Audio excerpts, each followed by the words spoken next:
예전에는요 적게 먹고 운동하면 빠졌어요. 근데 요즘은 적게 먹고 운동하면 100점 100패예요. 그거는 마른 비만으로 가는 지름길이에요. 이 지방에서 분비되는 온갖 나쁜 물질들이 혈관을 타고 다니면서 온갖 질병을 일으킵니다. 저는 다이어트 클리닉에서 모든 환자들에게 권해요. 그리고 많은 연구와 논문에서 각종 질환들, 고혈압, 당뇨, 고지혈증, 지방간에 전 단계에 있던 사람들이 정상화됐고 관절염이 있던 사람들도 관절염이 좋아지더라 라는 연구들이 상당히 많습니다.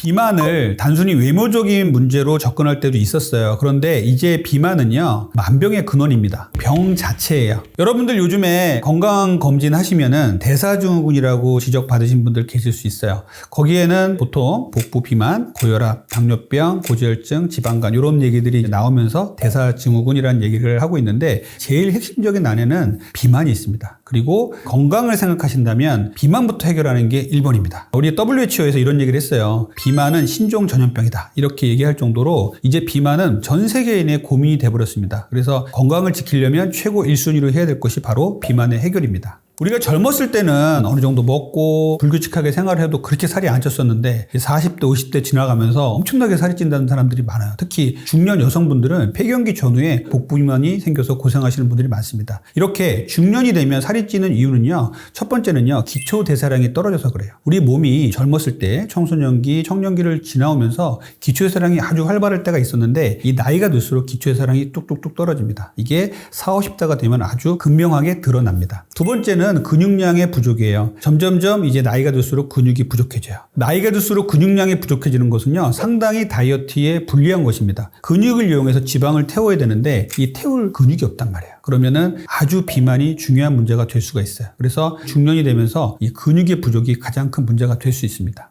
세 번째로는 스트레스예요. 중년이 되면서 스트레스에 아주 취약해지는 분들이 많이 계세요. 그리고 또 여성분들은 갱년기가 되면서 심적으로 아주 위축이 되시고 우울증까지도 겪는 분들이 많이 계시기 때문에 이 스트레스로 인해서 우리 몸에서 코티졸이라는 호르몬이 나와서 우리 몸의 내장 비만을 자꾸 축적을 시킵니다. 이렇게 중년이 되면 여러 가지 이유 때문에 다이어트에 불리한 몸이 되고 내장 비만이 자꾸 가속화된다. 이런 분들이 많이 계십니다. 자, 그러면 우리가 이제 중년이 돼서 살이 저절로 찔 수 있는 몸이 자꾸 된다고 말씀을 드렸어요. 이렇게 중년이 돼서 살이 찌는 거는 자연스러운 나이살이니까 그냥 두면 될까요?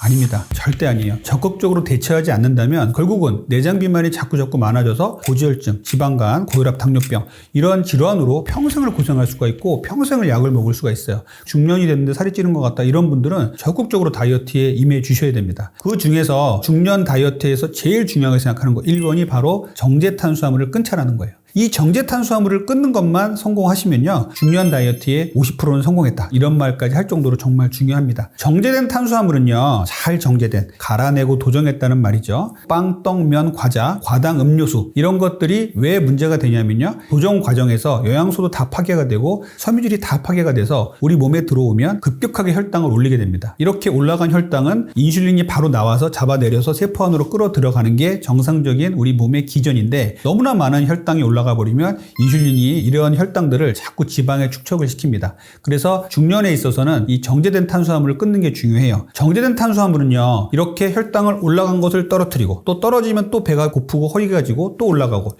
이런 것들이 혈당 스파이크라고 하는데 이 혈당 스파이크를 많이 일으키기 때문에 가장 큰 문제가 됩니다. 그래서 정제 탄수화물을 끊는 게 중요하고요. 또 하나는 정제된 탄수화물은요. 정말 마약과 비슷할 정도로 중독을 일으킵니다. 정제된 탄수화물은요. 아주 맛있죠. 그러다 보니까 우리가 계속 먹게 돼요. 세로토닌이나 도파민까지도 건드리기 때문에 우리 몸에서 중독을 일으킵니다. 탄수화물 중독이라고 얘기를 하죠. 탄수화물 중독은요. 뇌 촬영을 해보니까 거의 마약 중독과 비슷하더라. 이런 얘기까지 나올 정도로 위험합니다. 그래서 제가 늘 중년 다이어트에서 꼭 실천해야 될 것을 말씀하라 그러면 1번으로 말씀드리는 것이 바로 정제된 탄수화물을 끊자라고 얘기를 합니다. 제가 두 번째로 추천드리는 방법은요. 양질의 단백질을 많이 먹자는 얘기예요. 단백질은요. 우리 몸을 구성하는 아주 중요한 성분이죠. 근육을 구성하고요. 호르몬이라든지 각종 효소의 원천이 되기도 합니다. 그래서 우리 몸에서는 단백질이 정말 중요한데 단백질 섭취를 잘 못하면요. 근육이 떨어지고 기초대사량이 떨어집니다. 그런데 현대인들은요. 정제된 탄수화물은 너무 많이 먹고 있는데 단백질을 너무 덜 먹는 사람이 많다는 거예요. 그러다 보니까 자꾸 마른 비만의 환자분들이 많아집니다. 이 단백질은요. 동물성 단백질과 식물성 단백질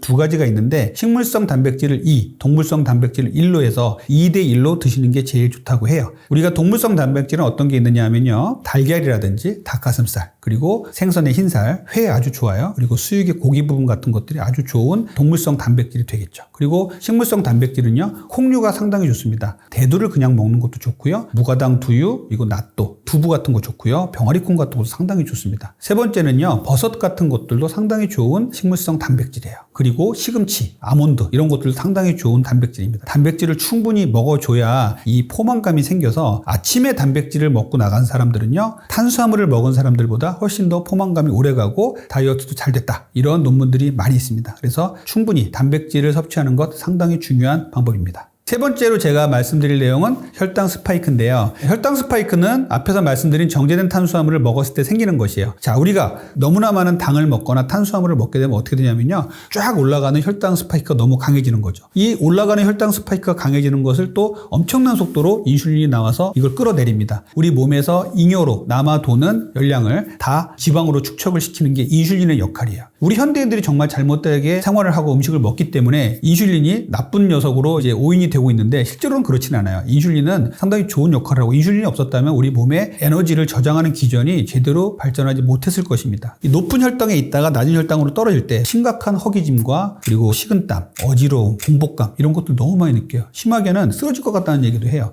이것이 반응성 저혈당인데요. 실제로 우리가 당뇨 환자도 아닌데 왜 저혈당 증상이 생길까 이렇게 고민하시는 분들 계신데, 너무나 혈당이 높아진 상태에서 혈당을 뚝 떨어뜨리니까 아직은 저혈당이 아닌데도 불구하고 이 간격에서 우리는 반응성 저혈당을 느끼는 것입니다. 이렇게 고혈당과 저혈당이 반복되는 것을 쇠의 못처럼 생겼다 그래서 혈당 스파이크라고 얘기를 해요. 이 혈당 스파이크는 뭐가 문제냐면요, 혈관의 내피세포를 손상시킨다고 돼 있어요. 이 손상된 혈관의 내피세포를 복구하기 위해서 우리 몸에서는 여러 가지 혈소판 등이 달라붙으면서 다시 심혈관계 질환이 생길 수가 있는 겁니다. 그래서 고혈압, 그리고 고지혈증, 심장의 질환, 뇌의 혈관의 질환 이런 부분도 다 만들고 있어요. 최근에 많은 연구에서 이 혈당 스파이크가 암까지도 유발한다, 이런 연구들이 계속 나오고 있으니까 정말 주의하셔야 돼요. 그래서 혈당 스파이크를 안 만들려면 이렇게 뾰족뾰족했던 그래프를 둥글게 만들어야 됩니다. 완만하게. 그러려면 정제된 탄수화물을 줄이고 단백질 위주의 식사를 잘 하셔야 돼요. 네 번째 제가 추천드리는 방식은요, 당독소 다이어트를 하자는 거예요. 당독소라는 것이 좀 생소한 분들이 계실 거예요. 당독소는요, 최종 당화 산물이라고 합니다. 모든 음식을 먹으면요, 우리 몸에서 분해돼서 영양소로 쓰이고 나머지 것들은 배설을 하죠. 그런데 이 당독소, 최종 당화 산물은요, 우리 몸에서 끝까지 남아서 독소로 작용하는 물질들을 말해요. 여기에는요, 우리 몸에서 스스로 만들어지는 당독소도 있지만 외인성으로 가장 중요하게 생각하는 것은 먹는 음식입니다. 내부에서 만들어지는 것들이야 우리가 어떻게 컨트롤할 수 없지만 외부에서 먹는 것들 우리가 컨트롤이 가능하죠. 그래서 제가 말씀드리는 이런 음식들은 피하시고 이런 음식들은 잘 드셔야 당독소를 막는 좋은 생활 습관이 되는데요. 제일 나쁜 당독소를 만드는 식습관은 무엇이냐면요, 굽고 튀기고 볶은 음식입니다. 특히 물 없이 직화로 고온에서 요리하는 것이 상당히 안 좋아요. 우리가 캠핑 가서 먹는 직화구이, 그리고 오븐이나 에어프라이어에서 굽는 음식들, 이런 것들이 상당히 안 좋습니다. 당독소는 탄수화물과 지방, 단백질이 만나서 만드는 독소예요. 얘들이 만나서 불에 가열이 되면 갈색으로 변합니다. 마이야르 반응이라 그래요. 이것이 아주 맛을 좋게 하고 향도 좋게 하고 보기도 좋죠. 그런데 실제로는 독소라고 생각하시면 됩니다. 결국은 우리 몸에 쌓이게 되면 노화와 비만의 원인이 됩니다. 그리고 지방간이라든지 당뇨 성향이라든지 치매, 파킨슨병 같은 여러 가지 질환을 일으킬 수 있는 것으로 되어 있습니다. 그래서 이런 당독소를 줄이는 생활 습관을 가지셔야 다이어트도 잘 되고 노화도 막을 수가 있습니다. 여러분들이 당독소에 관심이 별로 없다고 하시더라도 이 말씀을 드리면 당독소에 관심을 확 갖는 분들이 많으실 거예요. 당독소는요, 노화의 원인이라고 했잖아요. 콜라겐 세포에 달라붙어서 주름살을 만듭니다. 그리고 피부에 착색을 일으킵니다. 그래서 쭈글쭈글해질 수 있어요, 피부가. 이렇게 말씀드리면 다들 당독소 관심 많이 가지세요. 그래서 당독소를 줄이는 방법에 대해서 지금부터 말씀드릴 건데, 굽고 튀기고 직화로 먹는 것은 피하시고요, 삶고 데치고 무친 음식이 좋습니다. 특히 100도씨 물에서 끓여 먹는 것이 상당히 좋아요. 샤브샤브라든지 수비드 같은 음식은 상당히 좋은 음식이라고 볼 수가 있습니다. 그래서 야채를 많이 먹고 신선한 음식을 많이 먹는 것도 중요하고요, 이렇게 무치고 데치고 삶은 이런 음식을 위주로 드시는 게 상당히 중요합니다. 다섯 번째 중요한 것은요, 간헐적 단식이에요. 현대인들에게 간헐적 단식 정말 중요합니다. 우리 현대인들은요, 아침도 먹고 밤에도 먹고 새벽에도 먹고 낮에도 자고 밤에도 자고 이런 너무나 불규칙한 생활 습관에 길들여져 있어요. 그런데 간헐적 단식은 이러한 불규칙한 생활을 바로잡고 엉망이 된 호르몬들을 바로잡자라는 반성에서 나온 방법입니다. 그래서 간헐적 단식은요, 특정 시간은 음식을 먹지 말고 쉬고 특정 시간만 먹자, 이렇게 만든 것이죠. 12대 12부터 시작해서 우리가 14대 10 그리고 16대 8 이렇게 얘기하잖아요. 그래서 앞에 붙어 있는 것들은 공복 시간이고 뒤에 있는 것들은 식사 허용 시간인데 최소 우리가 간헐적 단식이 잘 되려면 12대 12부터 시작을 하셔야 돼요. 그래서 12시간을 굶고 12시간을 식사를 하자고 얘기를 합니다. 그런데 많은 분들께 이 얘기를 하면 12시간도 굶기 힘들다는 분들이 많아요. 생각을 해보세요. 아침 7시에 식사를 하고 나갔다고 하더라도 저녁에 9시, 10시까지 술 먹고 야식 먹는 사람 많잖아요. 그러다 보니까 현대인들에게는 이 간헐적 단식이 쉬운 게 아니에요. 간헐적 단식은 기본 원칙이 해가 뜨면 먹고 움직이고 활동하고 해가 지면 먹는 것을 멈추고 잠을 자자. 그래서 이 원칙에 맞춰서 12시간은 먹고 12시간은 굶는 것을 먼저 시도를 해보시고요. 여기서 성공을 하신다면 공복 시간을 12시간에서 14시간으로 늘려보고 또 14시간에서 16시간으로 늘려보는 거예요. 그래서 16대 8 정도의 간헐적 단식을 저는 제일 추천드리고요. 너무 과도하게 공복 시간을 많이 가지고 가시는 것들은 하루 2끼도 못 챙겨 먹는 경우가 생기기 때문에 16대 8 이상은 저는 적극 추천은 안 하는 편입니다. 참 여러 가지 질문들이 많이 들어옵니다. 허브차는 먹어도 되나요? 커피는 먹어도 되나요? 약은 먹어도 되나요? 막 물어보시는데 일단 공복 시간에는요. 물 외에는 아무것도 먹지 않는다가 원칙이에요. 이걸 딱 지켜주시고요. 그런데 거기서 약 같은 거는요. 단맛이 안 나는 약이고 공복에 먹어도 되는 약이라면 먹어도 됩니다. 그리고 칼로리가 없는 음식이라면 먹어도 되긴 하지만 커피는 간헐적 단식에서 허용하지 않고 있어요. 왜냐하면 커피를 먹으면 교감신경이 항진되기 때문에 혈당을 약간 올릴 수 있기 때문이죠. 허브티라든지 이런 것들은 일부 허용하는 부분도 있습니다. 그래서 간헐적 단식 시간에는 허브티 정도나 공복에 먹을 수 있는 약 정도는 먹을 수 있지만 단맛이 나는 유산균 그리고 커피 이런 것들은 저는 먹지 말라고 하고 있어요. 6번째, 중년에도 건강하게 살 빼는 방법은요. 금주예요. 우리 중년 분들은 젊었을 때 술 많이 드신 분들 많았을 거예요. 그런데 이제는 이런 즐거운 술과는 아름다운 이별을 해야 될 시간인데요. 술을 우리가 먹고 나면 우리 몸에서는 어떤 기전이 발생을 하냐면 이게 영양소가 아니잖아요. 그러다 보니까 독소라고 우리 몸에서 인식을 하는 거예요. 아, 독소가 들어왔어. 빨리 해독해야 돼. 그래서 간에서 술을 해독하기 시작합니다. 그러면 분해를 기다리고 있던 여러 가지 영양소, 그중에 탄수화물 같은 것들이 분해를 못하고 바로 몸에 쌓여버려요. 이것이 가장 큰 문제예요. 그리고 술을 먹게 되면 술만 먹나요? 맛있는 안주, 아주 고칼로리의 안주, 탄수화물들 많이 먹잖아요. 그러다 보니까 술을 먹게 되면은 고스란히 지방으로 쌓일 수 있다는 거죠. 그리고 술은 정말 신박한 기능을 갖고 있어요. 이게 뭐냐면 근육을 빼다가 지방으로 바꾸는 신박한 기능을 갖고 있습니다. 그래서 우리가 알코올 중독자들을 보면요. 빼짝 말랐는데 배만 볼록한 사람들 많아요. 근육이 다 빠져요. 그리고 지방만 쌓여내는 경우가 많아서 금주는 중년 다이어트에서 필수입니다. 중년분들이 많은 스트레스 그리고 우울감 이런 것들 때문에 밤에 혼자 혼술을 드시거나 아이들 다 재워놓고 술을 드시는 주부분들이 계시는데 정말 술은 피해 주셔야 돼요. 술 먹으면서 다이어트 할 수 있는 방법이 있나요? 라고 많이 물어보는데 술 먹으면서 다이어트 할 수 있는 방법은 없습니다.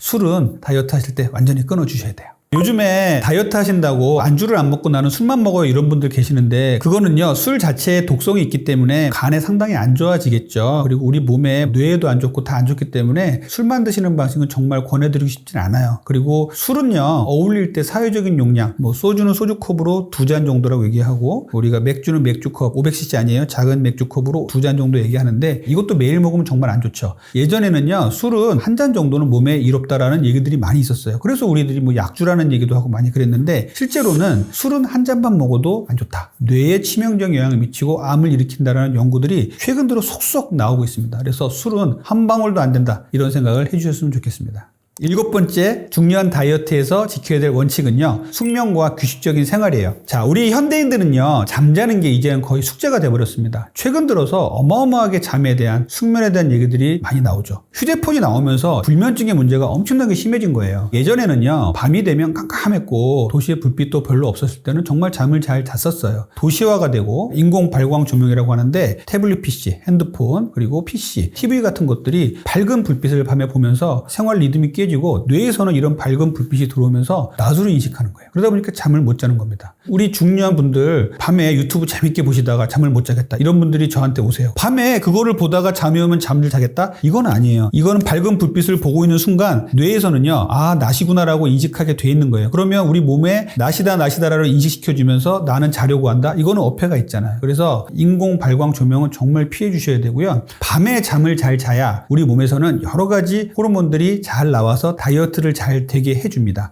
그중에 제일 중요한 것은 성장 호르몬인데요. 성장 호르몬은 호르몬은 아이들한테만 나오는 것이 아니라 성인들에게는요, 살을 빼주고 식욕을 억제해주는 아주 좋은 역할을 해요. 그런데 이 성장 호르몬이 밤 10시부터 새벽 2시까지 제일 많이 나온단 말이에요. 근데 우리 현대인들은 2시에 잠을 잤다라고 한다면 성장 호르몬에서 얻을 수 있는 혜택을 고스란히 놓쳐버리고 있는 겁니다. 그래서 이 성장 호르몬을 얻으시려면 충분한 시간을 주무셔야 되고 또 10시 정도부터는 잠을 자야겠다고 생각하고 준비를 하시는 게 좋아요. 자, 8번째 중요한 다이어트의 원칙은요, 스트레스 관리예요. 스트레스는요, 우리 현대인들이 정말 피하기 어려운 것이죠. 스트레스를 안 받고 어떻게 살아요? 이런 얘기를 진료실에서도 하루에 몇 번을 듣습니다. 그런데 이 스트레스가 과중할 경우에는요, 우리 몸에서는요, 스트레스 호르몬이 나와요. 얘는 정말로 신기하게도 우리 몸에다가 지방을 차곡차곡 축적을 시킵니다. 그것도 내장 지방을 축적시켜요. 왜 그러냐면요, 인류가 과거에 아주 오래전부터 동물에 쫓기거나 추위에 시달리거나 기아에 시달릴 때 스트레스 호르몬이 나와서 우리를 보호해줬어요. 어떻게 보호를 해줬냐면 저 깊숙한 곳에다가 이제 지방을 축적시키는 기전으로 보호를 해줬어요. 그래서 추위에 오래 시달리거나 기아에 시달리거나 다치거나 했을 때 이런 지방에서 에너지를 빼다가 쓰면서 삶을 영위를 해왔다는 것이죠. 그런데 현대인에게는요, 이 스트레스 호르몬이 이제 그만 나와도 되는데 우리가 스트레스를 받을 때마다 이 스트레스 호르몬이 나와서 지방을 축적시키고 있다는 것이 문제예요. 스트레스를 잘 관리하셔야 다이어트에 성공을 하십니다. 스트레스를 받을 때마다 내 몸에는 지방이 쌓이고 있다는 생각을 항상 하시고 항상 이완하는 연습, 호흡 훈련, 그리고 요가라든지 스트레칭 이런 것들을 충분히 해주시고 자기가 좋아하는 취미생활을 만드셔서 그 취미생활을 하면서 스트레스를 잘 관리하시는 게 중요합니다.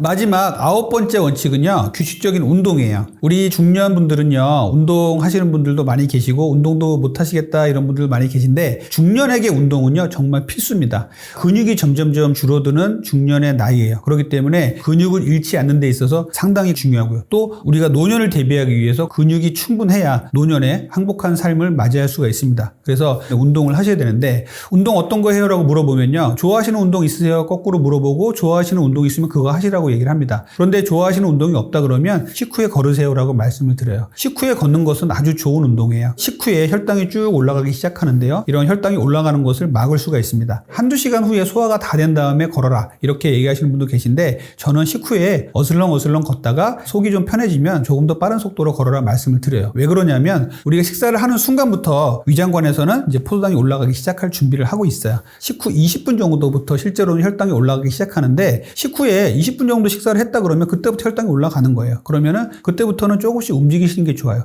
그때 가만히 있는다? 우리 몸에서 혈당을 올라라 하고 부추기는 거하고 똑같습니다. 그래서 식후에는 가만히 TV 보고 앉아 계시지 마시고 어슬렁어슬렁 움직이세요. 그래서 재활용도 하시고 설거지도 하시고 동네 한 바퀴 돌고 오세요. 이런 것이 가장 좋은 운동이라고 저는 말씀을 드려요.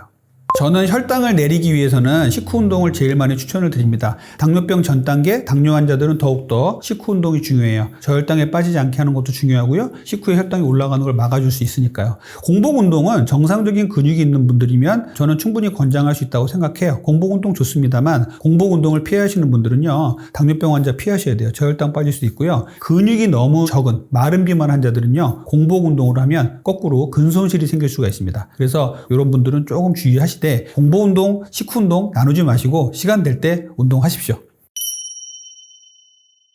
제가 중년의 다이어트에서 중요한 9가지 원칙을 말씀드렸는데요. 많은 분들이 여러 가지 다이어트 방법을 시도하시면서 실패를 많이 경험을 하시고 계세요. 하지만 제가 말씀드린 이런 9가지를 잘 실천을 하신다면 건강도 지키고 다이어트도 잘 되는 이런 몸을 만들 수가 있고요. 노년에 건강한 삶을 유지하는 데도 상당히 중요하다고 하겠습니다.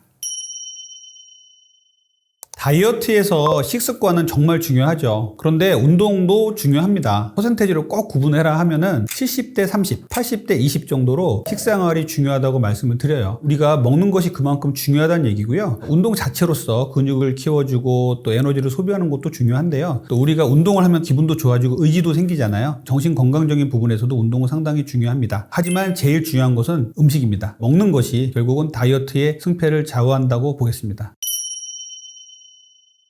제가 오늘 말씀드릴 다이어트에 좋은 음식은요, 병아리콩입니다. 병아리 모양을 닮아서 병아리콩이라고 이름을 지었는데요, 아주 옛날부터 먹었던 음식이에요. 특히 중동 지역에서 많이 먹었던 음식이고 또 인도에서 또 많이 납니다. 이 병아리콩이 최근에 유명해진 게 10대 슈퍼푸드 중에 병아리콩이 들어갔다. 우리나라에서도 아주 많은 연예인들이 병아리콩을 먹고 살을 뺐다라는 이제 보고가 나오면서 많은 분들이 병아리콩에 대해서 관심을 좀 많이 갖고 있어요. 저도 병아리콩을 알게 된 뒤로 거의 매일 먹습니다. 너무 맛있어서 많이 먹게 된다는 단점 말고는 저는 별로 찾아볼 게 없는 것 같아요. 병아리콩은요, 상당히 좋은 탄수화물을 함유하고 있어요. 콩 중에서도 많은 편이에요. 그래서 빵도 만들고 합니다. 일반적인 단당류 탄수화물이 아니라 복합 탄수화물이에요. 그리고 저항성 전분이에요. 그래서 우리 몸에서는 아주 좋은 역할을 하는 탄수화물입니다. 그리고 두 번째로는 단백질인데 단백질도 아주 풍부한 걸로 돼 있어요. 포만감도 상당히 높게 만들고 근육도 많이 만들게 해주는 식물성 단백질로 아주 좋은 음식이에요. 그리고 세 번째는 식이섬유인데요. 상당히 많습니다. 대변의 양도 확실히 늘어서 쾌변을 볼 수 있는 효과를 볼 수가 있어요. 그리고 네 번째로는요, L-아르기닌이라는 성분도 있어요. 우리 몸에 체지방을 빼주고 또 식욕도 떨어뜨려주고 기초대사량을 올려주고 혈관을 확장시켜주고 아주 좋은 역할을 많이 하는 것이라 다이어트를 하시는 분들한테는 상당히 중요한 성분이거든요. 그리고 다섯 번째는요, 아밀로스라는 것이 있어요. 우리 몸에서 탄수화물이 흡수될 때 천천히 흡수되게 만드는 성분이에요. 혈당을 천천히 올려서 다이어트와 당뇨병에도 좋은 것으로 되어 있습니다. 병아리콩이 다이어트 말고도 아주 좋은 효과가 많아요. 첫 번째로는 항노화, 항산화 효과예요. 우리 몸을 노화되지 않게, 세포가 파괴되지 않게 도와주는 역할을 하고요. 두 번째는요, 콜레스테롤을 낮춰주는 역할을 합니다. 풍부한 섬유소가 콜레스테롤을 낮춰줘서 성인병으로 가는 것을 막아주는 역할을 하기도 해요. 그리고 세 번째는요, 항암 효과까지 있다고 밝혀졌어요. 네 번째로는요, 심혈관계 질환에 큰 도움을 줍니다. 심장을 튼튼히 하고 혈관을 강하게 해서 심장병, 뇌혈관 질환 같이 중풍 같은 것들을 예방해 줄 수 있는 효과가 있습니다. 그리고 그 다음으로는요, 탈모라든지 갱년기에도 도움이 되는 것으로 돼 있어요. 그리고 환자들께도 아침에 먹을 게 뭐가 있어요? 궁금해하시는 분한테 병아리콩을 소개를 해드려요. 병아리콩은요, 칼로리가 상당히 낮아요. 그리고 당 지수 상당히 낮습니다. 칼로리는 100g당 약 145kcal로 상당히 낮은 편이고요. GI 지수, GL 지수라고 하죠. 당을 얼마나 빨리 높이느냐 하는 수치도 상당히 낮은 걸로 돼 있어요. 단백질과 섬유질이 상당히 이점이 있는데요. 단백질은요, 100g당 하루 권장 섭취량의 40%나 됩니다. 식이섬유는요, 하루 권장 섭취량의 30%가 넘어요. 아주 좋은 단백질 섬유질의 보고가 될 수가 있겠어요. 병아리콩을 먹는 방법에 대해서 말씀을 드릴게요. 병아리콩은요, 의외로 딱딱합니다. 병아리콩 좋다 그래서 씹어 드시다가 이 다치는 경우 가끔 있으니까 주의하세요. 6시간 내지 8시간 동안 좀 불리셔야 됩니다. 저녁에 담가놨다가 아침에 해먹으면 되겠죠. 다른 요리에다 추가를 한다든지 밥 같은 데 넣어서 먹어도 좋습니다. 그리고 병아리콩도 주의사항이 있어요. 병아리콩의 하루 권장 섭취량은 300g이에요. 종이컵으로 한 컵 반 정도 나옵니다. 뭐 3끼 먹는다 그러면 반 컵씩 하루 3번 먹으면 되겠죠. 그런데 이 병아리콩도 주의사항이 있는데 너무 많이 먹다 보면요, 섬유질이 워낙 많기 때문에 배에 가스가 차고 복통을 호소하는 경우가 간혹 있어요. 병아리콩에는 옥살산이라는 게 들어있어요. 이게 알레르기 물질이거든요. 알러지가 있는 분들은 병아리콩 드시는 거를 좀 자제하시는 게 좋습니다. 또 병아리콩에는요, 퓨린이라는 성분이 들어있어요. 이 퓨린은요, 요산을 올리게 돼서 통풍을 일으킬 수도 있고 요로 결석을 만들 수도 있어요. 통풍과 요로 결석이 있는 분들은요, 섭취량을 조금 줄여주시거나 피하시는 게 좋겠습니다.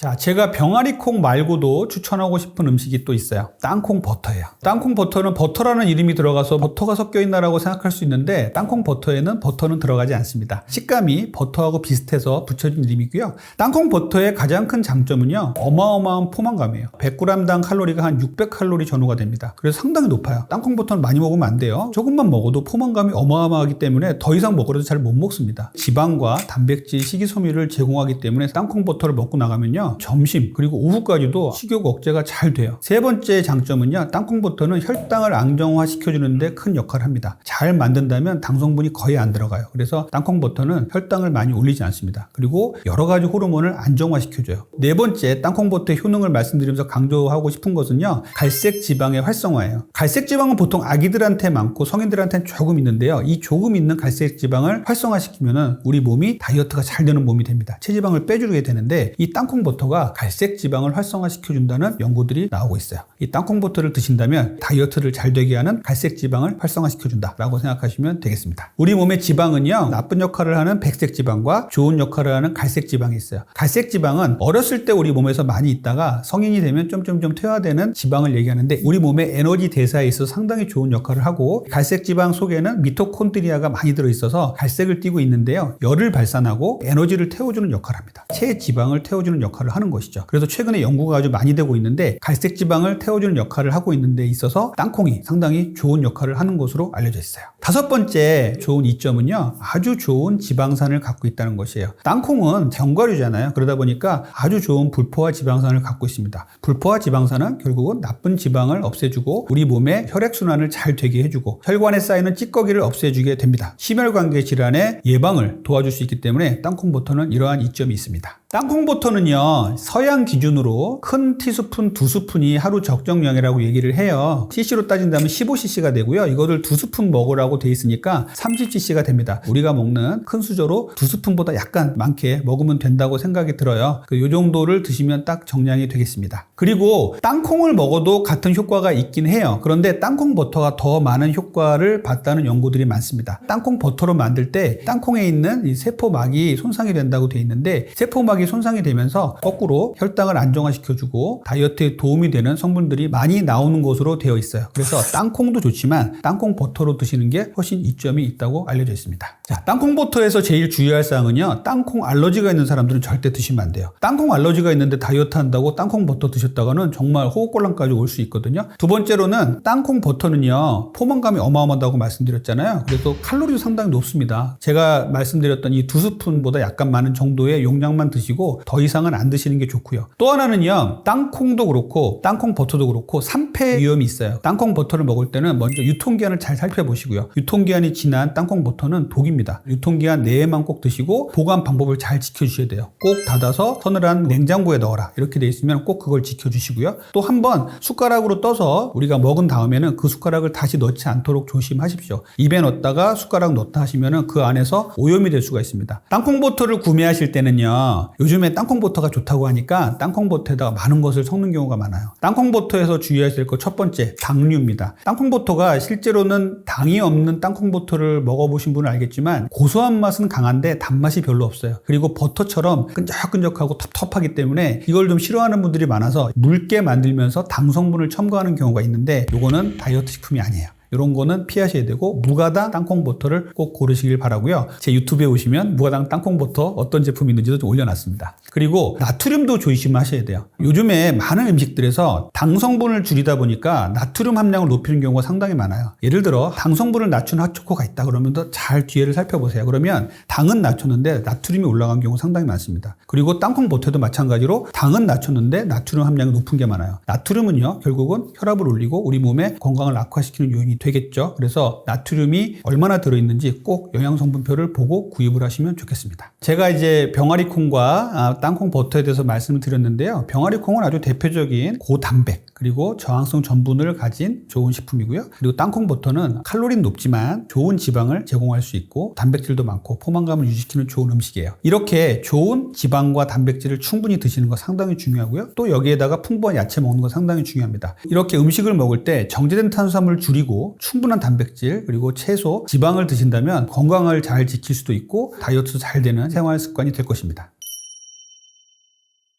현대인들은 아침을 챙겨 먹기도 참 힘든 삶을 살고 있어요. 어떤 분들은 일부러 아침을 안 드시는 분도 계시고요. 아침을 잘 드신다고 드셨는데 이것이 나의 건강과 다이어트에 좋은지에 대해서 잘 모르겠다, 이런 분도 계셔서 오늘 제가 이런 내용을 준비했는데요. 만약에 내가 탄수화물 중독이 있다, 근육이 좀 부족한 사람이다, 마른 비만이다, 이런 분들은 아침을 챙겨 드시는 게 좋아요. 아침을 만약에 드신다면 어떤 음식이 좋고 어떻게 드시는 게 좋은지에 대해서 제가 오늘 말씀을 드리려고 해요. 아침은 브렉퍼스트라고 영어에서 얘기하잖아요. 이거는 뭐냐면 공복 상태를 깬다는 이런 의미예요. 이런 공복 상태를 깨는 건 결국은 위에 음식이 들어간다는 뜻이죠. 이렇게 위에 음식이 들어가면 우리 몸에서는 어떤 반응이 생기냐면요, 우리의 밤 사이에서는요, 인슐린이나 혈당이 아주 잔잔하게 유지를 하고 있다가 아침에 음식이 들어오면 혈당이 올라가고 또 인슐린이 나와서 이것을 잡아내려서 세포 안으로 들어가게 해서 에너지로 쓰는 기본적인 기전입니다. 아침에 만약에 정제된 탄수화물, 정말 바삭한 흰빵에다가 오렌지 주스를 같이 먹었다, 이렇게 되면 어떻게 되냐면요,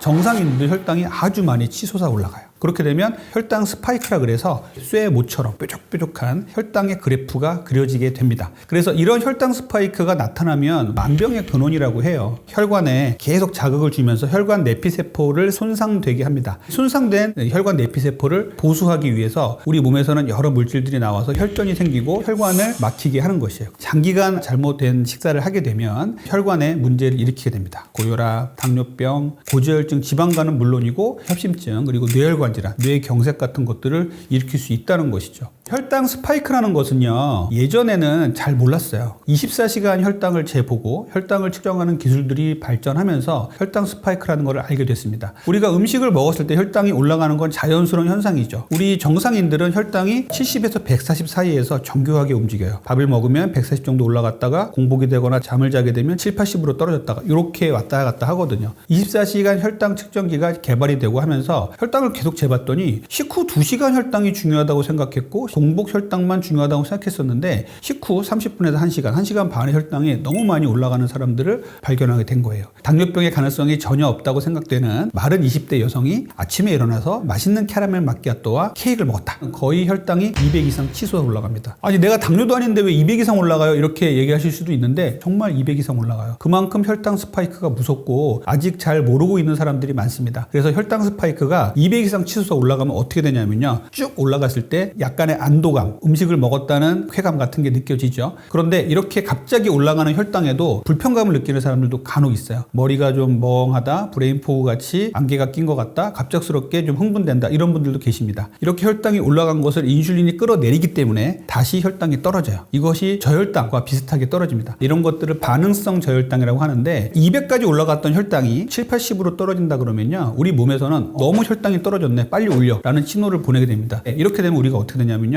조바심을 느끼게 돼요. 아침에 식사를 7시 정도에 하시고 나가면은 10시, 11시 정도면은 배가 고프다, 허기가 지다, 이런 분들 계신데 혈당 스파이크의 가능성이 많은 분들이에요. 그럴 때 나타나는 증상은요, 멍하고 어지럽고 손 떨리고 식은땀도 나고 어떤 분들은 쓰러질 것 같다고 얘기도 해요. 손에 잡히는 게 정제된 탄수화물류니까 정제된 탄수화물을 먹고 나면 또 혈당이 올라가요. 그럼 또 반짝합니다. 살아난 것 같고 안도감을 느껴지고. 그런데 좀 있으면 또 떨어져요. 그래서 혈당 스파이크는 이 롤러코스터처럼 올라갔다 내려갔다 이렇게 반복할 수밖에 없어요. 정제된 탄수화물이 아닌 야채와 단백질을 먹었다면 뾰족뾰족한 혈당 스파이크를 만들지 않고 혈당의 곡선을 완만하게 가질 수 있게 됩니다.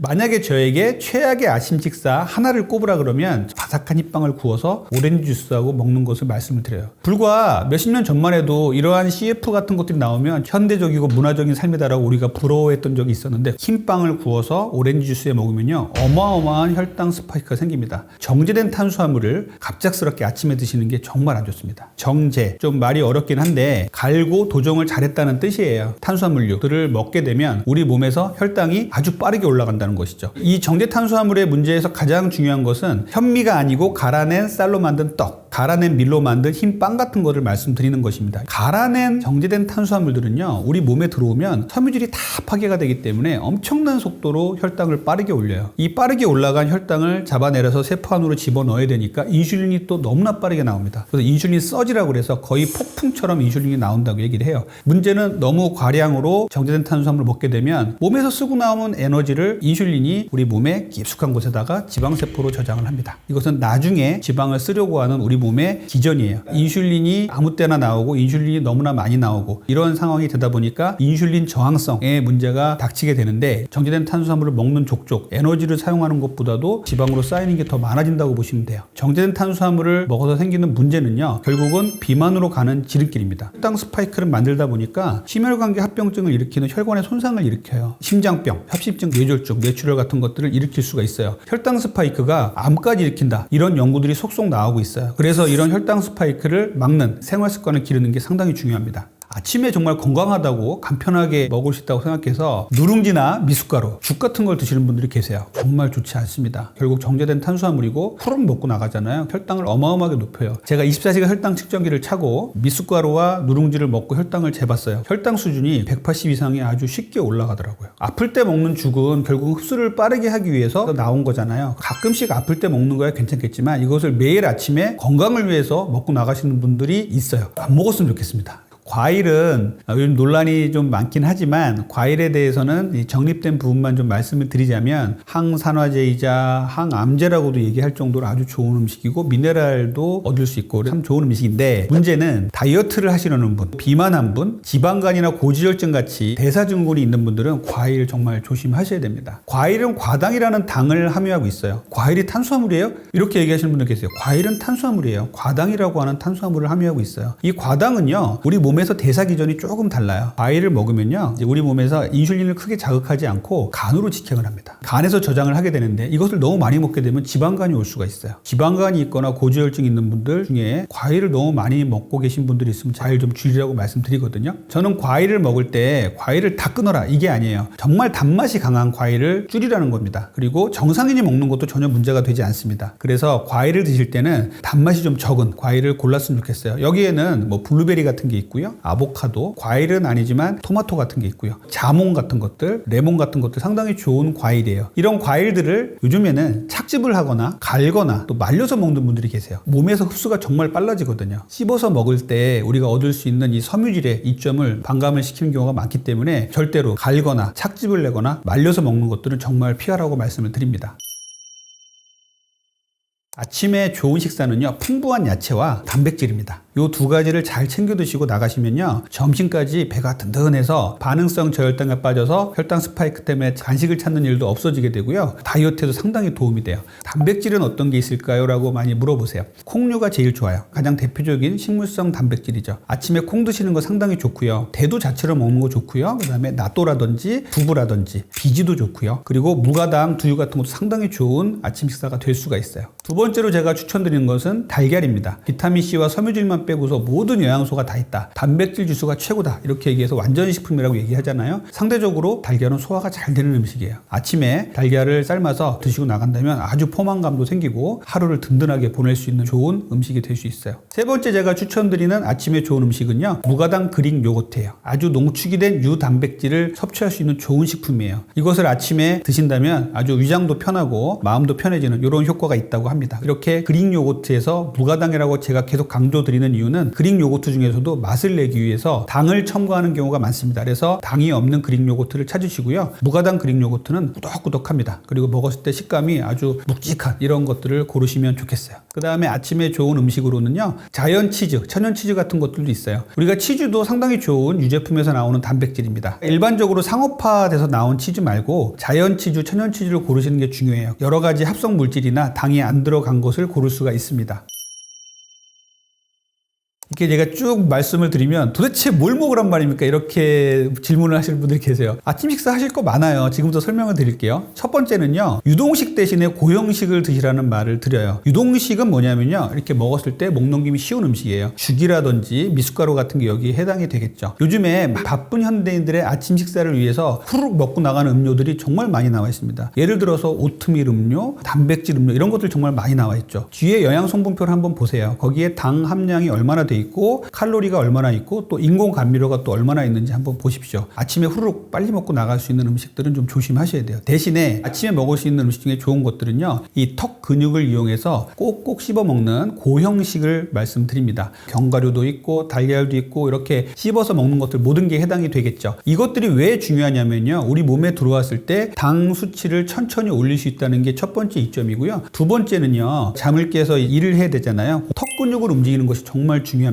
턱을 움직이면요, 뇌로 가는 신호가 발생을 해서 뇌를 깨워줘요. 턱을 움직여서 씹고 나가셔야 정신도 맑아지고 공부하는 학생들은 더욱더 정신이 맑아져서 공부를 열심히 할 수가 있습니다. 두 번째 제가 아침 식사로 추천드리는 것은 단백질이에요. 이렇게 아침에 단백질을 충분히 먹고 나가셔야 점심까지 포만감이 있게 돼서 중간에 다른 단 음식을 안 먹게 되고요, 점심도 소식을 할 수 있게 돼서 건강과 다이어트에 이점이 있는 것이에요. 단백질은 동물성 단백질과 식물성 단백질이 있는데 동물성 단백질을 1, 식물성 단백질을 2로 해가지고 2대 1로 맞춰서 드시는 게 좋긴 합니다. 아침에 이것을 다 챙겨 드시는 건 쉽진 않지만 이렇게 대략 알아두시면 좋아요. 그래서 동물성 단백질은 뭐가 있느냐, 계란이라든지 닭가슴살이라든지 생선의 흰살, 회 아주 좋습니다. 그리고 수육의 고기 부분, 이런 것들은 아주 좋은 동물성 단백질이에요. 식물성 단백질은요, 콩, 그리고 시금치, 버섯, 이런 것들이 아주 좋은 식물성 단백질이 되겠습니다. 동물성 단백질과 식물성 단백질을 적절히 배합해서 먹는다면 상당히 좋은 아침 식사가 되겠죠. 우리가 아침에 샐러드를 먹는다면 제일 좋은 아침 식사가 될 수 있을 것이에요. 자, 세 번째 제가 아침에 좋은 식사로 추천드리는 것은요, 풍부한 섬유질과 견과류입니다. 자, 섬유질은요, 야채 그리고 나물, 채소를 말하는 겁니다. 우리가 이런 섬유질을 풍부하게 먹어줘야 포만감이 생기죠. 그리고 혈당을 천천히 올리게 할 수가 있습니다. 섬유질이 혈당을 얼마나 천천히 올리겠어 이렇게 하고 무시하시는 분들이 계신데, 섬유질을 먼저 먹고 탄수화물을 먹는다면 혈당 수준을 상당히 천천히 올리는 것으로 돼 있어요. 섬유질이 위와 장에 들어가서 한번 커버를 해준다고 생각하시면 됩니다. 한 단계 완충작용을 한다, 이렇게 생각하시면 좋겠고요. 견과류는요, 땅콩이라든지 호두라든지 아몬드 같은 거 상당히 좋거든요. 이런 것들을 아침에 드신다면 포만감 상당히 좋고요, 아주 좋은 불포화 지방산을 먹을 수가 있어요. 야채와 견과류를 아침에 드시는 거 상당히 좋은 아침 식사 방법입니다. 네 번째 제가 말씀드리는 좋은 아침 식사의 방법은요, 식사 순서를 잘 지키자는 것이에요. 탄수화물부터 먹는 사람과 탄수화물을 제일 나중에 먹는 사람은요, 혈당 수준에서 차이가 납니다. 어떻게 드시는 게 제일 좋은가 하면요, 첫 번째로는요, 풍부한 야채를 많이 드세요. 두 번째로는요, 단백질 지방 음식을 드시고요, 마지막에 탄수화물을 드십니다. 첫 번째 풍부한 야채는요, 혈당이 올라가는 거에 대한 완충작용을 해줄 수가 있고요, 포만감도 유지시켜주고 아주 섬유질이 배변 활동도 많이 좋아지게 해서 아주 좋은 음식이 될 수 있고요. 두 번째 순서로는 단백질과 지방을 먹습니다. 예를 들자면 계란이라든지 닭가슴살이라든지 식물성 단백질, 콩류라든지 이런 것들을 그 다음에 먹는 것이죠. 음식 중에 빵이 나왔다, 또 밥이 나왔다, 그럼 제일 마지막에. 식사 순서를 지켜주는 게 중요해요. 식사 순서를 지키는 게 뭐가 이렇게 중요해요 라고 무시하는 사람들이 있는데, 실제로 많은 연구에서 저도 24시간 혈당 측정기를 차고서 측정한 바에 의하면요, 처음에 탄수화물부터 먹었을 때, 그리고 순서를 지켜서 야채와 단백질을 먹고 마지막에 탄수화물을 먹었을 때는 혈당 수준이 정말 차이가 많이 납니다. 그래서 요 식사 순서 꼭 지켜주시면 좋겠습니다. 제가 다섯 번째로 말씀드리는 건요, 식후에 가벼운 산책을 하시라는 거예요. 가벼운 산책을 하고 출근하시면서 햇빛도 쬐고 이렇게 움직이시는 게 좋아요. 이것들이 별거 아닌 것 같지만 가볍게 움직이는 것만으로도 우리 혈당 수준이 많이 올라갈 것을 많이 낮춰준다고 합니다. 이렇게 식사 후에는 가만히 있지 마시고 움직이는 시간을 꼭 갖도록 하시면 좋겠습니다. 자, 우리 현대인들은 정말 바빠서 아침 식사를 잘 챙겨 먹기도 힘들어요. 이렇게 바쁜 현대인들을 유혹하는 음식들이 있습니다. 이런 단맛이 나고 쉽게 먹을 수 있는 유동식을 아침에 먹는다면 우리 건강도 망치고 다이어트도 망칠 수가 있어요. 그래서 제가 말씀드리는 고용식 위주의 단백질 위주의 식사를 하신다면 또 건강한 아침 식사가 되시고요, 또 다이어트도 잘 되고 좋은 아침 식사가 될 것입니다. 아침을 먹는 사람도 있고 아침을 안 먹는 사람도 있죠. 저는 아침 식사를 되도록 하셨으면 좋겠다라는 얘기를 많이 드려요. 아침을 안 먹던 사람이 부담스러운데 꼭 먹으라는 말씀은 아니고요, 아침을 먹을 수 있다면 드시는 게 좋다는 말씀을 드려요. 왜 그러냐면요, 우리 몸은요, 혈당과 인슐린이 밤사이에 아주 잔잔하게 유지가 됩니다. 그런데 밤사이에 이 잔잔했던 공복 혈당 수준이요, 길어지면 길어질수록 혈당 스파이크가 더 많이 생길 가능성이 높아지는 거예요. 예를 들어 아침 7시에 식사를 한 사람과 11시 정도에 아점으로 식사를 하는 사람들이 똑같은 정제된 탄수화물을 먹었다면 아점 먹은 사람이 훨씬 더 혈당 스파이크가 많이 생길 수 있다는 것입니다. 그래서 공복이 길어지면 길어질수록 우리 몸에 좋은 효과가 많이 있죠. 그런데 공복이 길어지면 길어질수록 더욱더 그 척기를 주의하셔야 돼요. 정제된 탄수화물을 아주 적게 드시고 단백질과 야채 위주로 드셔야 되거든요. 그래서 정제된 탄수화물 위주의 식사를 하신다면 혈당 스파이크를 만들 수가 있고요. 또 이 혈당 스파이크가 아침에 크게 생기잖아요. 그러면 하루 종일 엉망이 돼요. 10시, 11시 되면 정제 탄수화물을 먹고 나오신 분들은 어김없이 배가 고파요. 그래서 또 단맛 나는 뭔가 정제 탄수화물을 먹는단 말이에요. 그럼 또 올라가죠. 하루 종일 뾰족뾰족한 혈당 스파이크를 저녁까지 계속 그리게 되는 거예요. 그래서 그날은 공복감도 시달리고 단맛 나는 음식도 땡기고, 그래서 하루 종일 단 걸 먹고 살아요. 그런데 아침에 충분한 야채와 단백질을 드시면요, 점심까지도 그렇게 배가 안 고파요. 포만감이 유지가 잘 되거든요. 그러면 또 점심에 건강한 계획했던 식사를 하실 수가 있는 거죠. 그래서 아침 식사가 그만큼 중요합니다. 그래서 아침을 잘 드시라는 말씀을 저는 계속 드리고 있어요. 아침 식사를 하실 때 이러이러한 건 잘못됐다라고 얘기할 때 제가 대표적으로 말씀드리는 게 있어요. 바삭한 흰빵에다가 잼을 발라서 달콤한 오렌지 주스하고 같이 드신다. 또는 우유에다가 아주 달콤한 시리얼을 넣어서 먹고 나간다. 이런 두 가지를 생각해보면 이거 건강한 식사인데? 라고 생각할 수도 있어요. 우리 젊을 때는 그런 식사를 꿈꾸며 살았어요. 저렇게 살면 얼마나 행복할까? 라고 생각했는데 혈당 스파이크를 어마어마하게 만들어요. 정상인 사람들의 혈당이 140 정도에서 왔다 갔다 한다면 어김없이 정상인 사람들도 혈당이 200까지 치솟아 올라갈 수가 있습니다. 점심, 저녁에 혈당 스파이크도 조심해야 되죠. 그런데 아침에 이렇게 혈당 스파이크를 만드는 식사는 정말 조심하셔야 돼요. 그래서 아침에 잘못된 식사라고 한다면 정제 탄수화물을 많이 먹는 게 제일 나쁩니다. 갑작스럽게 혈당을 올릴 수 있는 빵, 떡, 면, 과자, 액상과당 이런 것들을 조심해야죠. 아침에 이렇게 먹고 나가라. 그래서 상품화돼서 많이 나옵니다. 뭔가 든든하고 건강해질 것 같이 막 나온 것들이 많이 있죠. 미숫가루, 누룽지 이런 것들을 먹는 분들은요. 대부분 혈당 스파이크를 만든 것으로 돼 있어요. 죽도 그래요. 그래서 우리 목 넘김이 쉬운 이런 유동식들은 상당히 조심하셔야 되는데 소화도 안 되고 아침에 바쁜데 죽 먹을 수 있는 거 아니냐. 물론 정상인들이 먹는 건 문제 안 돼요. 그런데 비만이신 분들 그리고 대사장애가 있는 분들 그리고 혈당 스파이크가 있는 분들, 다이어트 하려는 분들은 아침에 이렇게 유동식 드시는 거 정말 조심하셔야 됩니다. 오래 갖고 왔지만 이 잘못된 상식들, 유동식으로 아침에 후루룩 먹고 나간다라는 것들은 주의하셔야 되고 그러면 유동식이 다 나쁘냐? 그건 아니에요. 두유 같은 것들, 아몬드 브리즈 같은 것들은 일부 유동식이 괜찮은 유동식이에요. 얘들은 주로 단백질입니다. 정제된 탄수화물류의 유동식이 아니라면 단백질류의 유동식은 그나마 괜찮습니다.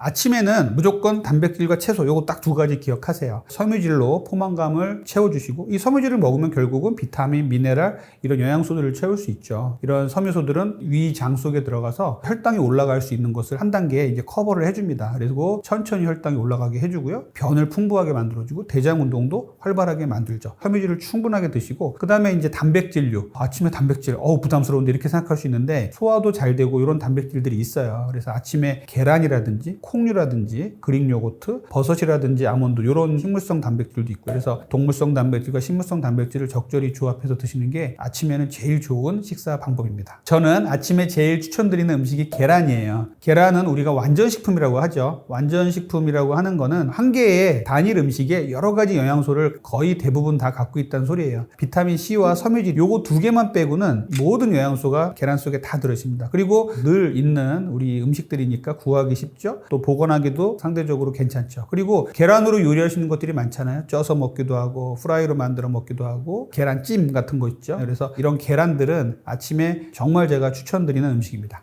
계란은 여러분들 잘 아시다시피 아주 좋은 단백질의 보급원이 될 수 있죠. 계란은 동물성 단백질이잖아요. 우리가 식물성 단백질로 버섯이라든지 시금치 이런 것들 많이 있지만 동물성 단백질 생각하면 아침에 생선, 아침에 고기, 닭가슴살 부담스럽잖아요. 그런데 계란은 먹을 수 있어요. 아주 오랫동안 인간이 먹어왔던 음식이고 여러 연구에서 계란을 포함한 그룹과 계란을 포함하지 않은 그룹에 다이어트를 하는 연구를 한 것이 있었는데 계란을 같이 먹었던 그룹들이 훨씬 더 다이어트 효과가 좋았다. 라는 연구들이 계속 나오고 있어요. 계란은요 포만감을 주죠. 그리고 계란에는요 근육을 유지할 수 있는 단백질이 있어요. 그래서 이것들은 꼭 외부에서 보충을 해줘야 되는 거기 때문에 이런 단백질이 계란 속에 풍부하게 들어있고요. 콜린이라는 성분이 들어있는데 얘는요 치매를 예방한다고 돼 있어요. 콜린을 외부로부터 먹는 좋은 음식이 바로 계란입니다. 그래서 연세 드신 분들, 학생들 할 것 없이 이 계란을 충분히 드시는 게 좋아요. 계란을 먹을 때 특히 제가 추천드리는 분들은 아침이 바빠서 아침을 뭘 먹을지 고민이다라는 분들에게 계란을 전날 삶아놓고 아침에 드시라고 저는 말씀을 드려요. 여성분들 같은 경우는 상당히 마른 비만들이 많거든요. 근육이 부족해요. 그리고 지방이 많고. 근데 겉으로 보기에는 그렇게 뚱뚱해 보이지 않아요. 이런 분들이 마른 비만인데 이런 마른 비만자들의 생활 양식을 쭉 보면 정말 정제된 탄수화물 많이 드시는데 단백질 섭취량이 상당히 부족하거든요. 이런 분들께 아침에 계란 2개 꼭 드시라고 말씀을 드리거든요. 중년기, 노년기에 접어든 이제 여성분들, 어머님들이요. 근육량이 점점점 부족해지는 분들이 상당히 많으세요. 이렇게 근육량이 부족해지는 데 있어서 단백질이 상당히 중요하거든요. 그런데 어머님들께 고기 좀 드세요. 단백질이 부족해요. 이렇게 말씀을 드리면